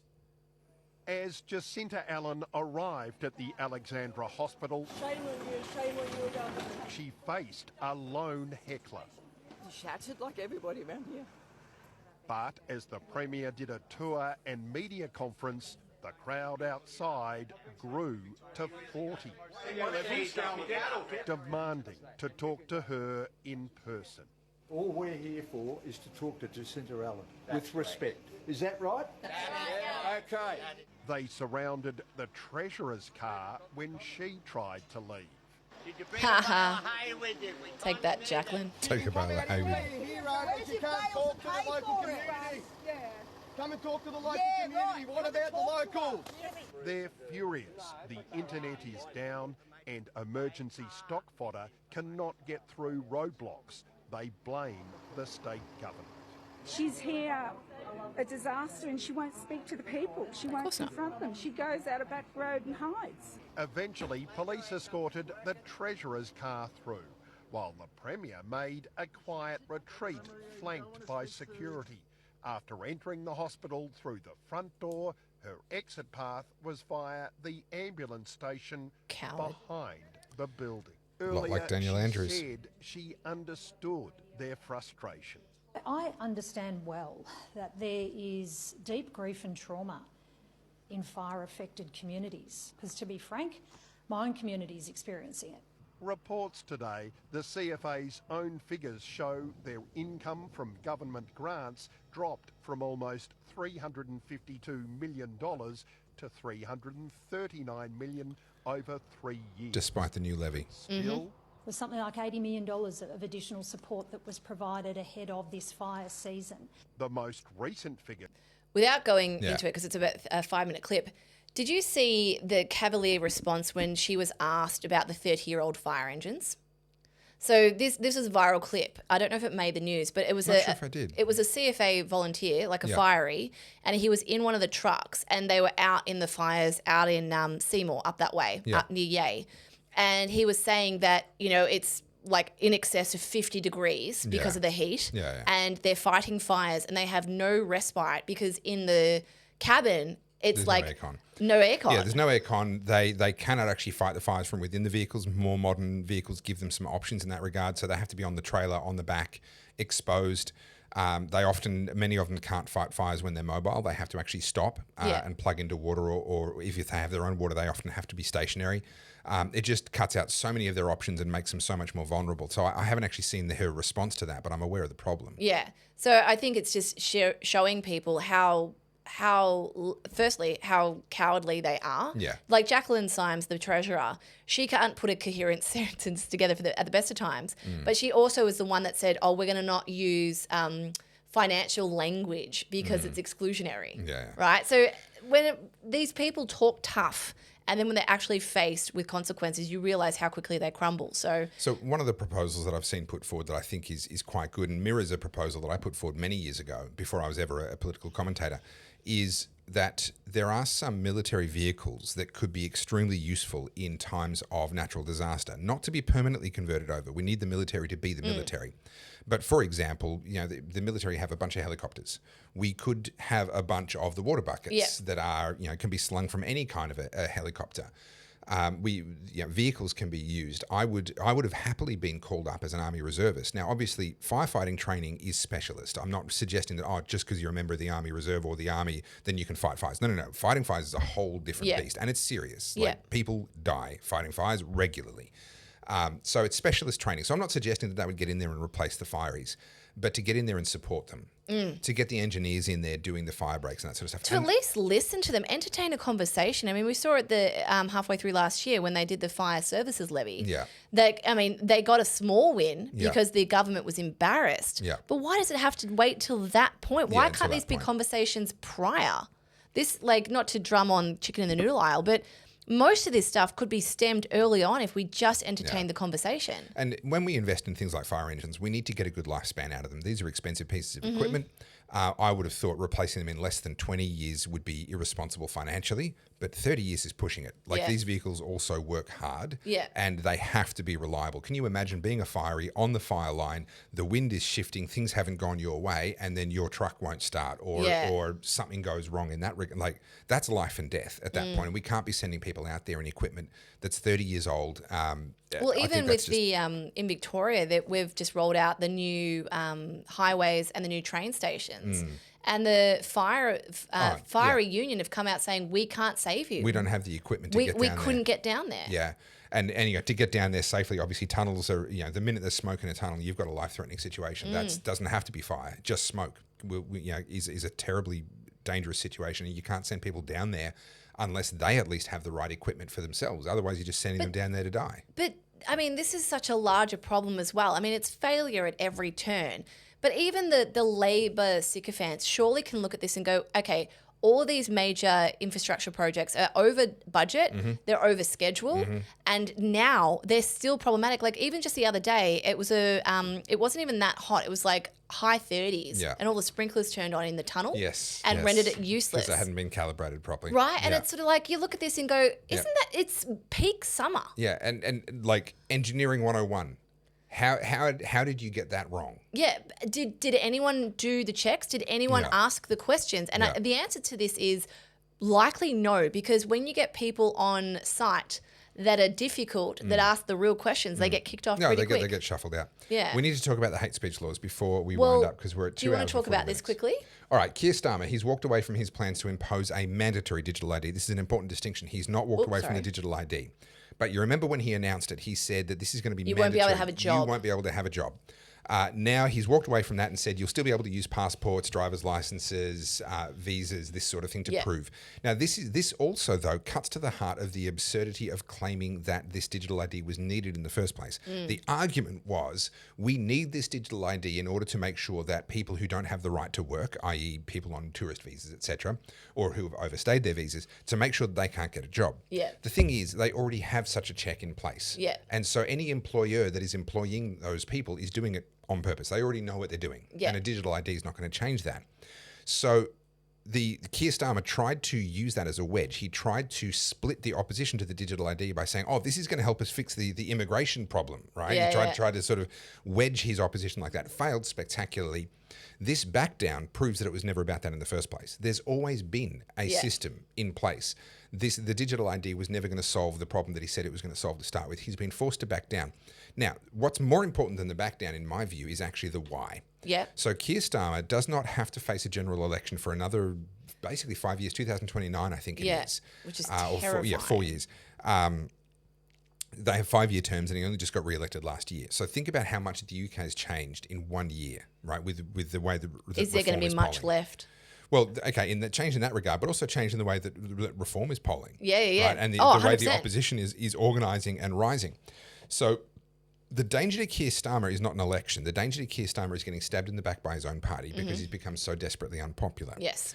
There has to be some heat on him. Oh, God, yeah. The only way that he's making this back down is if there is some active heat on him and he is looking at an internal threat from within his own party and saying, I need to make this move in order to improve my opinion polls in order to ward off this threat. Even just back to what we said earlier in the podcast where he's no longer, he has shut down the ban about first cousin marriages. Yeah. Surely any regular, normal person would look at that and go, what? Yeah, what? Except that, like the Labor Party here in Australia, they depend on the Islamic vote. That is a big voting block for them. And if they lose them, they lose a bunch of seats. And this is the thing. So we are no longer voting in the best interest of people. We're voting purely for seats. We know this, obviously. But I think for your normies, this is becoming clearer and clearer. You know, this is something I always try to explain to people on my Instagram or on the Oddcast. We're in the weeds. You and I are reading the articles. We're watching the clips. We are weird. Most people don't do this. Even the other day, like I have a couple of friends who I use as like my little barometer for gauging the average conversation. So in regards to Iran, I'm looking at things and I'm searching things and I already have a bit of an understanding of the history. I'm not an expert, but I've got a bit more information. My normie friends, who I love dearly, by the way, and this is not a disparaging comment. It's just, no, disparage. Go on. You know you want to. No, but they're my normies. They're not looking at the stuff I'm doing. They're my normies. Wow. And they... shut up. Let me just get a sentence out. Shut the hell up. This is more fun. You just interrogate me all the time. Anyway, no, it's good because soon the student will become the master. Then you'll be like, what have I done? No, then I'll quit. Like, no, you know what? That sagacious chasm was just too much. It's just too much. It just became too obvious over time, Be careful what you're all wishing for. Anyway, so I've totally lost where I was going. What was I talking about? Oh, the normies. Okay. So just on the Iran thing, obviously they've been witness to what's going on with the Palestine things. And even though they may have not have taken up a position, just not like the noise around it and also the interruptions with the protest. Yeah. The normies are looking at that going, this is now irritating me. And yes, I do care. I don't want people to die. But now this is like, you're affecting my quality of life. The Iran thing has hit people different. I put up a reel and I was careful with the way I did it. And there's always a method. At the beginning, I attached it to Abby Chatfield. Why? Because I knew it would get clicks. That simple. Yeah. Because I know that if I had to come out swinging with the Iran stuff, so few people would have clicked on it. Yeah. I wanted people to get enticed by the Abby Chatfield thing so that they would then get an Iran history lesson. And then I got a flood of messages going, I didn't know any of this. Yeah. Please do another one. Yeah. Tell me more. And I went, wow, I thought I had to hook and bait them. Do you know what I mean? And it has shifted. And that's from my normies. So I went, wow, okay, these people are now hungry because they're seeing this thing happen and they're going, I want to be across this. I want to know. And I think that's because they're now looking at our leaders and, our thought leaders, our influencers, if you will, and going, No, I'm not buying it. Yeah. I'm not buying it. Yep. 100%. I think Bondi was the catalyst for that, to be honest. All right. Another thing we're not buying is the need for more hate speech laws. Yeah, we are so most definitely I'm not buying across that. this. You All right, are. so let me give you a briefing. The Prime Minister has recalled Parliament because he wants to ram this through on Monday or Tuesday of next week. He says this is what's needed to, and this is his response to the Bondi massacre. So in his sort of in the messaging, what he's saying is that this fixes this problem. This will allow us to stop people like those guys doing what they did. The legislation is essentially a massive human rights violation on freedom of speech, freedom of association, and then also paves the way for some more violations of gun owners' gun rights. But that's actually the smaller part of it. I've done a video on that has actually come out earlier today. So you can look at that if you want to. But the main part that we should all be very, very worried about, gun owners or not, is the chilling of freedom of speech and freedom of association. And understand, not only does this legislation try and do bad things, it's exceptionally badly written. Deliberately, I think. Well, it is an absolute train wreck. I'll give you a couple of examples. In the area of freedom of speech, so it tries to outlaw racial and religious vilification, essentially. We've already got those laws, Section 18C of the Racial and Religious Vilification Act, but no, apparently that's not enough. We need to do more. So it has a section there that basically says, actually, I should actually bring it up on my phone so I can read it intelligently. No, I had it on my PC, and my PC's downstairs. That's a shame. All right, so let me try and talk this through off the top of my head then. So what you've got is a situation where they're saying if you say something that a reasonable person, now you've got to understand a lot of these phrases don't mean what they look like they mean. When it says reasonable person, it's not actually saying that a person has to come forward and complain. It's literally saying a judge can imagine a fictional person from that target group. And if the judge can imagine that a reasonable person who fits that description would feel at risk of harassment or fear of harassment, so they don't even have to have been harassed. If what you said puts them in fear of harassment, in fear of being attacked. How do you prove that? Well, here's the genius. They don't have to. Right, so the way this particular clause, it's a three-part test, or that's how it's written to look like. So the first one is it says that whatever the person said had to be public, which does include the internet. Okay, so it covers basically everywhere where we communicate with each other. Question. Yeah. When you say public, if you have a small Instagram of 200 people, is that public? If a member of the public can see it, it is public. So even groups where you go, oh, but this is a private group, people outside the group can't see it.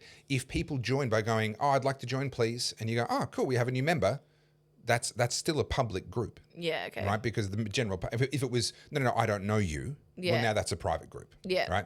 So basically anything on the internet outside of like locked down, restricted stuff classifies as public. So it has to be public. Secondly, in Part B of this particular clause, it says that you have to have intended to do it. It has to be intentional.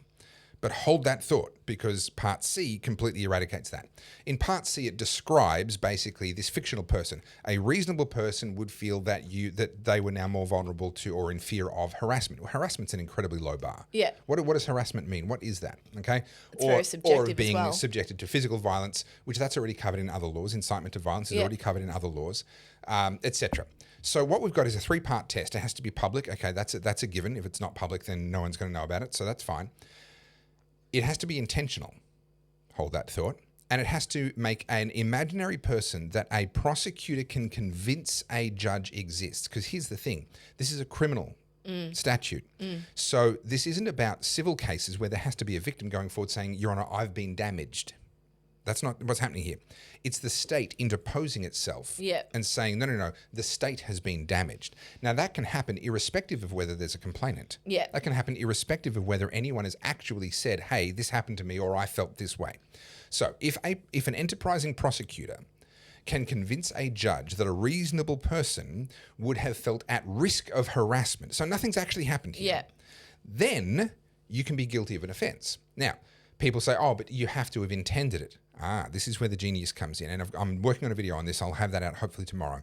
At the very, very bottom, it says, for the purposes of Section C, it is a... Oh, gosh, I'm not going to... I should have brought my laptop up here with me. It is a... You know what? I've got text messages on this. Let me just get back to... I've got text messages on this. Who have I got? There. Okay. Strict liability applies. That's the phrase. It says, for the purposes of Section C, strict liability applies. Again, none of these words mean what you think they mean. What does strict liability mean? Strict liability means that you've committed the offence if you did the thing, regardless of your intention or awareness. So for many crimes, you have to have intended it and been aware of it in order for it to be a crime, like theft. Okay? If something falls off a shelf into your handbag and you legitimately don't realise and you walk out with that and the security camera shows that that's what happened, you cannot be charged, you cannot be found guilty of theft because you weren't aware. Mens rea and awareness is necessary in order for you to have committed that crime. When they say strict liability, what they mean is you're liable regardless of whether you intended it and regardless of whether you knew that it happened. So for example, speeding. You can't say to the judge, oh, but Your Honour, I didn't know that I was going 400 kilometres an hour, right? Doesn't matter. Awareness doesn't come into it. You're under strict liability. You did it, so you're guilty. So what they're saying with this is, for the purposes of paragraph 1, section C, which is the one that talks about, I've actually now got it here. So let me read this. Yes, this is the one. Yes, this is the one. Sorry.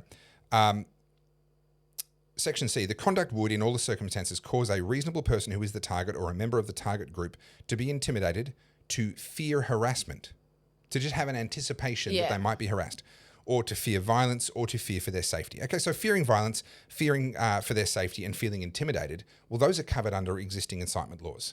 The new one is fearing harassment, and that's an incredibly low bar. So for the purposes of that clause, it explicitly says in this section 2, strict liability applies to paragraph 1C.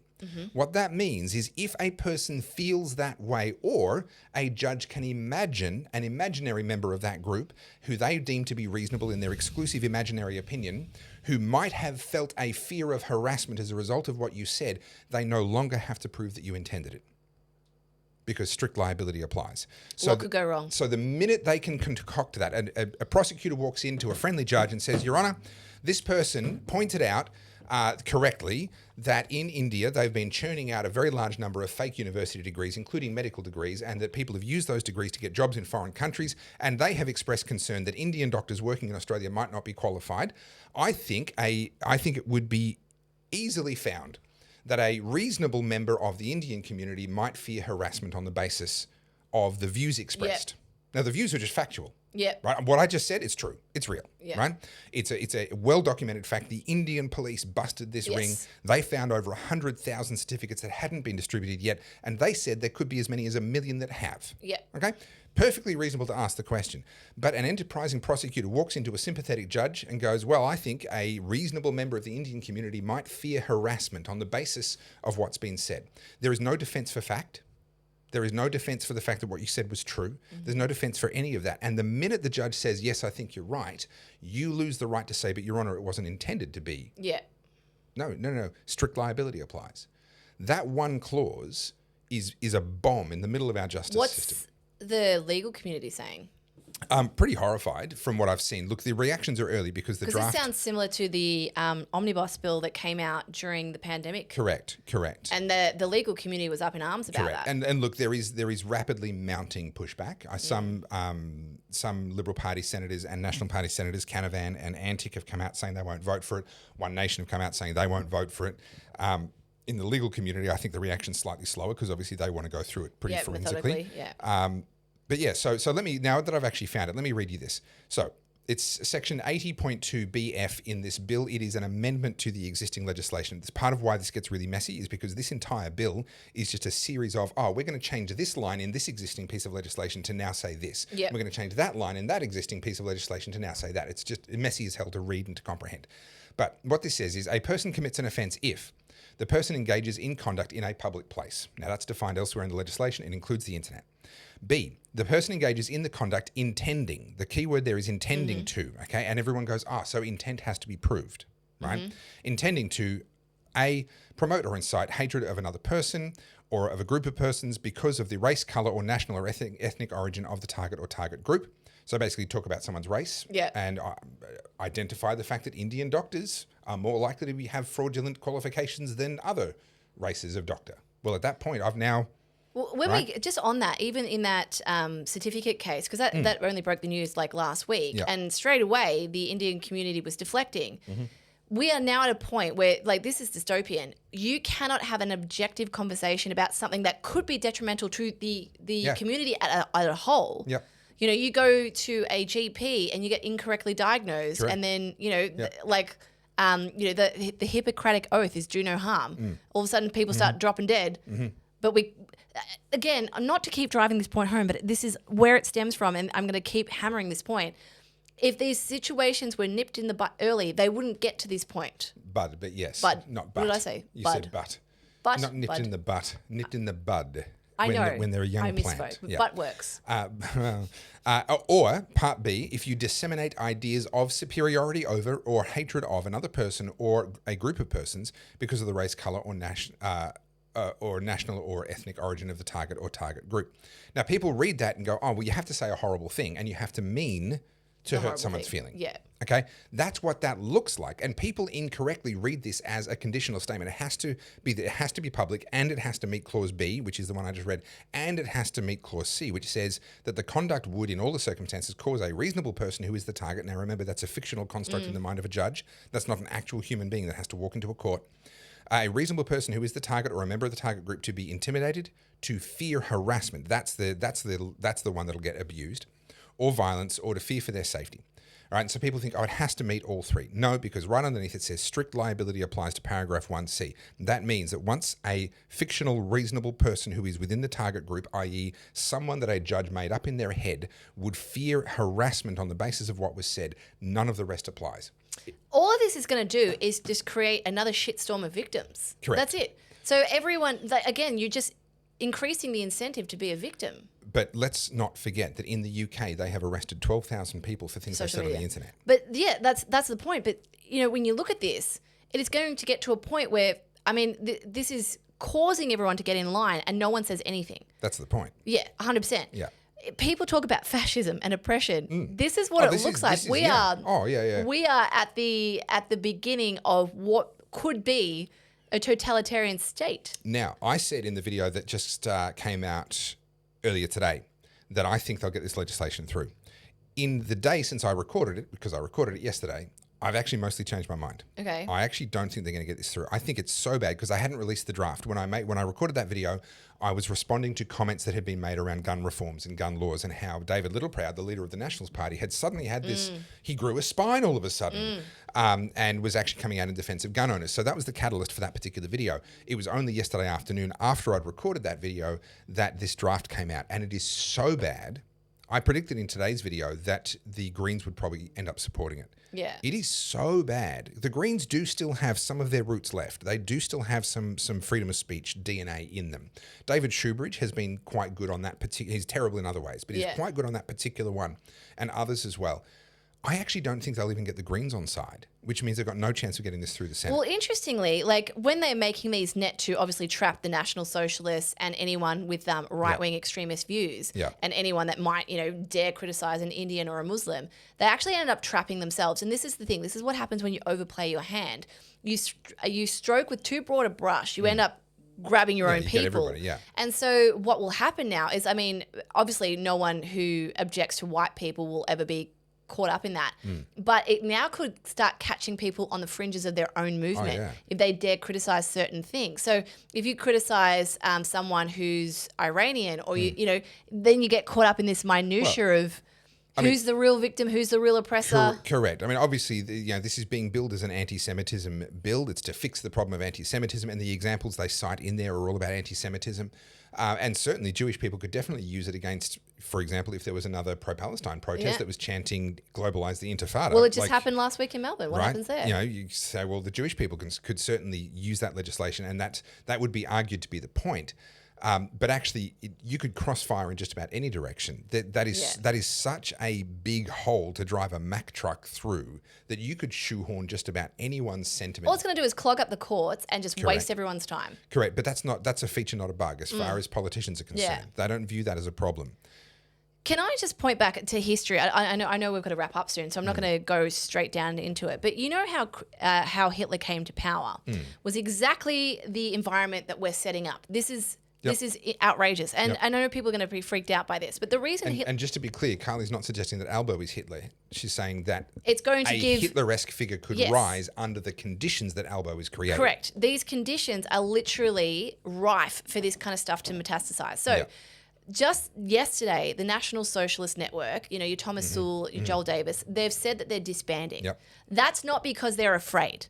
That's because they're going underground. This is exactly how Hitler rose to power. Also, the legislation has already anticipated exactly that, and it explicitly says that the anti-association side of it, the prescribed group side of it, applies even to informal membership of informal groups. So you don't have to have a formal structure. But if you're just hanging out with people, they could turn around and go, that's a group. Yeah. And you're a member. I don't have a membership card. Doesn't matter. You're an informal member. Yeah. And then they just hit you with the full force of the law. Now people were up in arms, and I was one of them, against the laws that were brought in Queensland. Campbell Newman, this was one of the mistakes that he made, and I've had a face-to-face conversation with him about that, and he actually acknowledges this now. The anti-association laws that he brought in Queensland to try and break up the bikie gangs. Yeah. If you go out riding with more than 3 of you at once, you're I think it was actually more than 2 of you at once. That's a bikie gang event, and you're all criminals now. And he regrets having gotten behind kind of the panic that drove him to do that. This is this. Yeah. The minute you go and hang out, and also, by the way, in specifically with the prescribed groups side of it, it actually can be applied retrospectively. Yeah, that's even more scary. Right? So they can say, no, we don't care that you've disbanded now. Here are all the things that you did do and you did say. Now, they can't use that to prosecute you individually, but they can use that as evidence to say this is now a prescribed group. Yeah. And you saying, well, the group doesn't exist anymore, doesn't matter. We're going to say that it's an informal group and that you're an informal member, and therefore... This is going to get ugly. Yeah. This is going to get ugly. So I'm not going to give you guys a history lesson, but you know, as Hitler rose to power, I mean, he went to jail where he wrote Mein Kampf, and this is where all of these ideas were festering, because you had people who are exactly right now feeling incredibly irate, but also disempowered. Yep. And what happens when people feel disempowered? They get resentful, and when they're resentful, they get angry. And when they're angry, they take action. And they will rally behind a strong man. The person who turns around and says, Lebensraum, we're going to get living room, blah, blah, blah. They see it's same as the Iranians saying, well, we don't want to be an American imperialist project, so we're going to throw our weight behind anyone who says, and it turns out it was the Ayatollahs, so that's who they threw their weight behind in 1979. And if you don't think that there's a Hitler among us, of course there is. Hitler wasn't Hitler. There always is.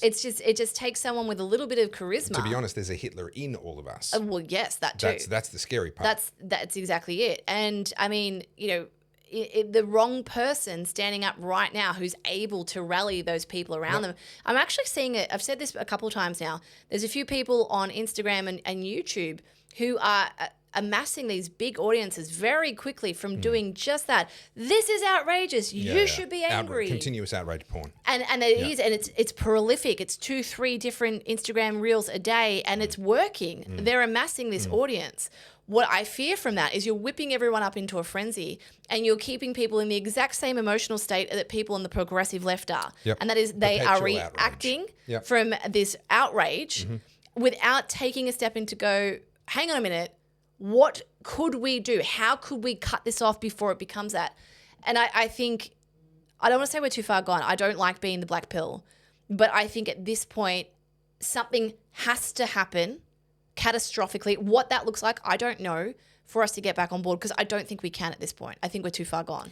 I disagree. I don't think we're too far gone. I've heard that so many times over the last 16 years. What can I smell that smells delicious? So I was about to say, I can tell you that we need to wind up for 2 reasons. Number 1, we just hit the 3-hour mark. Number 2, my dad just got home with the meat that I'm going to be eating in the car on the way home. Are you going to share some of this with me? No, definitely not. So the problem with being carnivore is that fast food, etc., none of it's carnivore. Like you can't pull into any roadside service station and get anything remotely carnivore. So what we discovered, thanks to your tip last week, was a souvlaki shop, and I just went there and I bought an aluminium tray of meat. And it served the purpose very, very well. So what you can smell that does smell delicious, ridiculously good. Oh my God. Because all I've had today is some eggs. Is my lunch/afternoon tea that I will be eating as we drive our way home. We need to finish because I need that in my belly. That's actually really evil. It smells so good, doesn't it?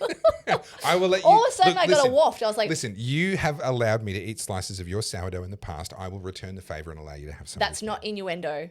That's no, literal. that's literal. Yeah. Yeah. No, I haven't been stretching the sourdough. That's G. Stop it. I've just been eating it. There's a couple of stories I had to show, but I actually am feeling a little bit dismayed with the news the last week. I know you're going to say there's some good news there, but one of the obstacles that not obstacle, but a challenge that you gave me is to go and recruit a whole bunch of videos for you to react to. Yeah. And I have destroyed my algorithm. Excellent. And I've saved and because I'm saving all these videos, Instagram's like, she likes this. She likes Give these her videos. more. Yeah. And we've talked about the woke. I've just blackpilled you, haven't I? Well, yes and no. I'm going to play one video because this kind of sets the tone from where we're. Now, I actually haven't seen these. I told you I was going to look at them all yesterday afternoon. This is just a handful, right? This is a handful. All right. This is what we're up against. When we talk about how we've weaponized empathy, it goes further than that. It's not just now about we're battling bad ideas. We are battling people who are so emotionally dysregulated. There's nothing you can do. So this is Stephen Crowder, right? Yeah. And he goes and does his Vox So am I Pops. reacting to a reaction?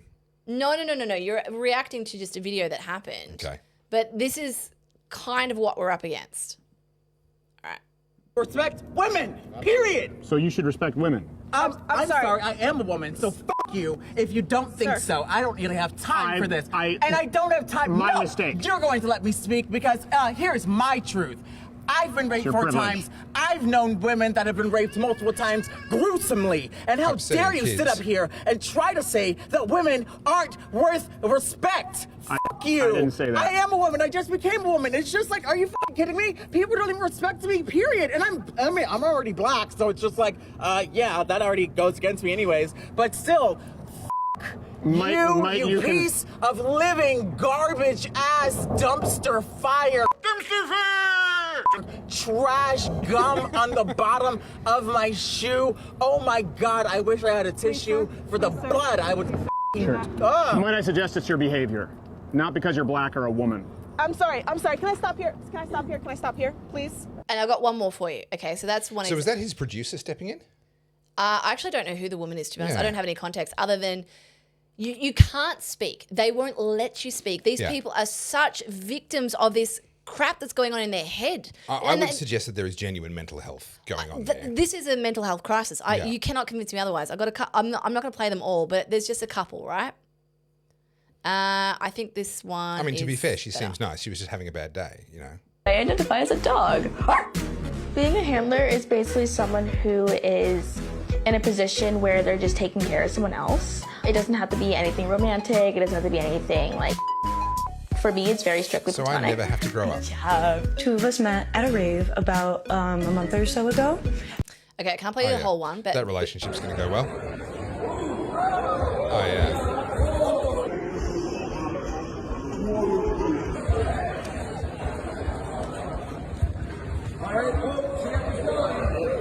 Those are insane tricks. That's what they're classifying as insane tricks? Wow. One more. We are already surpassing Hitler, Nazi Germany. Do you not see this? If we have to debate the morality of does a person deserve to be shot in the face by a masked man who just jumped out of his car working for the government, what have we become?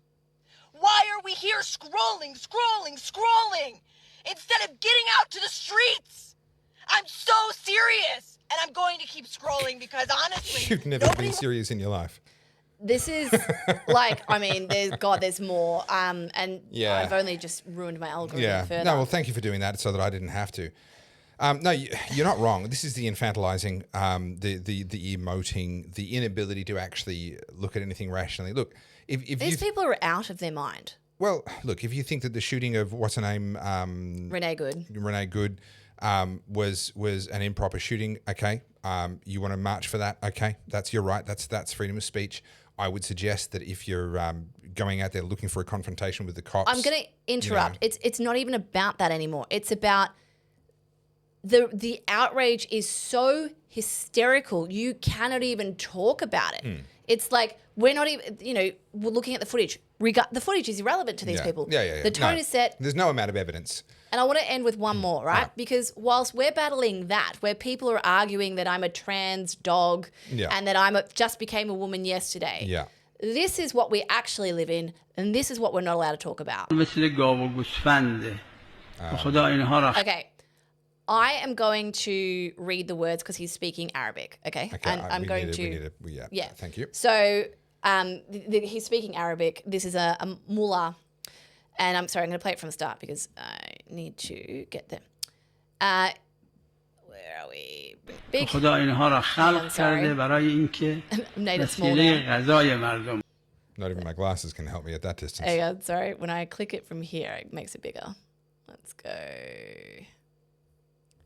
Here we go. So, and that's like cows and sheep. God created them so that people have food. Sorry. God created one more type of animal, and that is women. They're just like cows and sheep. They are animals. God has only created them for men to use. But God created these women to look like human so that they wouldn't frighten the men. Aside from that, women are just like cows, sheep, horses, and mules. And that's and that's the end of the clip. So do they fuck the cows, sheep, horses, and mules as well? Is that yes, they do. That's a known thing. And the men fuck each other as well. So yes. Because half of Afghanistan is just gay men. So this strikes me, and I see this more and more clearly as time passes, the inversion of God's design. So in the biblical creation account that we read in the book of Genesis, God actually finishes the creation and Adam's alone. And then Adam names all the animals. And God says, it's not good for Adam to be alone. I'm going to find him a partner, a companion, and brings all the animals in front of him, and none of them are found to be suitable as a companion, right? Mm-hmm. So what God's doing there in the way that that's framed and the way that that's told is, hey, you don't have sex with these things. Yeah. They're not your companions. Yeah. Right? I've made that really clear. I made every single one of them come past Adam and said, nope, not that one. Nope, not that one. Nope, not that one. All right? Off limits. So God says, I will make a companion. And a helper is the word that he uses, and people look down on that word. But the word helper is actually the same word that God uses to describe himself over and over again, right? This is not a dishonoring word. This is not a subjugating word. This is actually an honoring word. And then he puts Adam to sleep, takes his rib, makes Eve, and that is the companion. And it has been said, and I think it's true, that woman is actually the crown jewel in creation, right? Damn straight. So God, well, you're not going to like this next bit. So God put man in charge, but said, hey, this still isn't right. You misogynist. Right? This is why I'm going to give you a purpose for why you're looking after creation, because even before the fall, even before sin, when they just were in the garden, they still had to tend the garden. They still had to work. Work has been a part of our life since the beginning. Now, when the curse came in, work became hard. By the sweat of your brow, you will extract the fruit of the earth. Thorns and thistles grew up. It wasn't meant to be this hard, but work was meant to be a part of it. And the woman was a large part of the why for men, and still is to this day. Right? If you actually just take a step back and take off all of the feminism and everything else, women are a huge part of every man's why, or almost every man's why. All right? And that's so the woman holds a position of honor. Scripture talks about actually holding women in honor as the weaker vessel. Again, that's not looking down on women as the weaker vessel. That's saying, hey, they don't have the strength and the robustness. They're not biologically the same as us. I would argue they're not emotionally the same as us. We talked about that last week. So let's actually protect them. Let's preserve them. They are the why. We are going to do all of this heavy lifting, all of this work. Worship us, you plebs. For the woman, right? Yeah. As kind of the jewel of God's creation. And it strikes me so much. Humanism, as well as obviously Islam in that clip that we just played there, these anti-human death cults, which Islam is one of those along with humanism. I put them both in the same basket in this regard. Their entire purpose is to invert and flip God's creation and God's design on its head, and to have that view that woman is the same as an animal. No, it's not. And they supposedly believe in Genesis, right? The Abrahamic books are supposed to be a part of their belief system. And for anyone that thinks that that's an outlier, I hate to burst your bubble, but one woman is killed every 2 days in Iran. And this is an article from last year, February 3rd, 2025. Yeah. So this is still going on, and I don't want to end on this note because it's going to end up being really sad. But, you know, we talk about the value of life and oppression of women in the West. My God, I wish I wish the people of Iran were as oppressed as, say, an Abby Chatfield. Oh, yeah. Or is that person who was mouthing off at Stephen Crowder a minute ago? Like, what a horrible privilege. life of oppression, right? Yeah. You know? What a privilege that you can live in this world and speak so freely. Yeah, you get to shout in someone's face and then walk away with no consequences. Yeah. So oppressed. Yeah, just, what a horrible way to live. What's interesting is I'm actually really, really like buoyed by how many Iranian women are clapping back. Like Anna Kasparian from the Young Turks, I've brought her up a few times. She almost turned a corner and then they always revolt back to their default position. Yeah. She came out against, American intervention into Iran. And then this Iranian woman is like, you don't hate the US. You hate us. You hate women because you want us to stay where we are, knowing that we can't fight. Anyway, it was beautiful. It was the most beautiful takedown. And we're seeing that now where these women are like, who are actually oppressed, who are able to speak, are coming out against Western women going, what the fuck? Shut up. What is wrong with you? Yeah. 100%. I'm so happy to see it. Yeah. So, well, on that happy note, I am You just wanna so eat. hungry. Oh, I can smell it. It is so good. I am really hungry. Yeah. So, guys, coffee. Buy us one. Sign up. Become a part of the Discord. Share the show. Should tell I join everyone- the Discord or would that ruin it? You should. Is it better because you that get I'm not there? 'Cause asked they can questions all the time. Do I? Oh, okay. I just thought maybe that's like a great place where everyone can just rag Do on I me need to and I'm teach you, defenseless. you old curmudgeon, hang how on. to Am join I it? gonna hang on? Am I going to have to join coffee and pay like the subscription? Yeah, you Or- should. I drive 4 hours and to I record do the all the podcast, work. Shut and I have up. to drive 4 hours home No, again. no, stop. You don't drive shit. Your dad drives. Well, okay, or your I sister. work you while I'm sit in sitting the in the- back yeah, like I'm- a little passenger princess on your working- phone like a little working Gen Z. my little ass off, Oh, here we go. barely sleeping. Cry me a river. Look, I would cry you an ocean if I could, but you still wouldn't care. I'm going to go buy a little violin.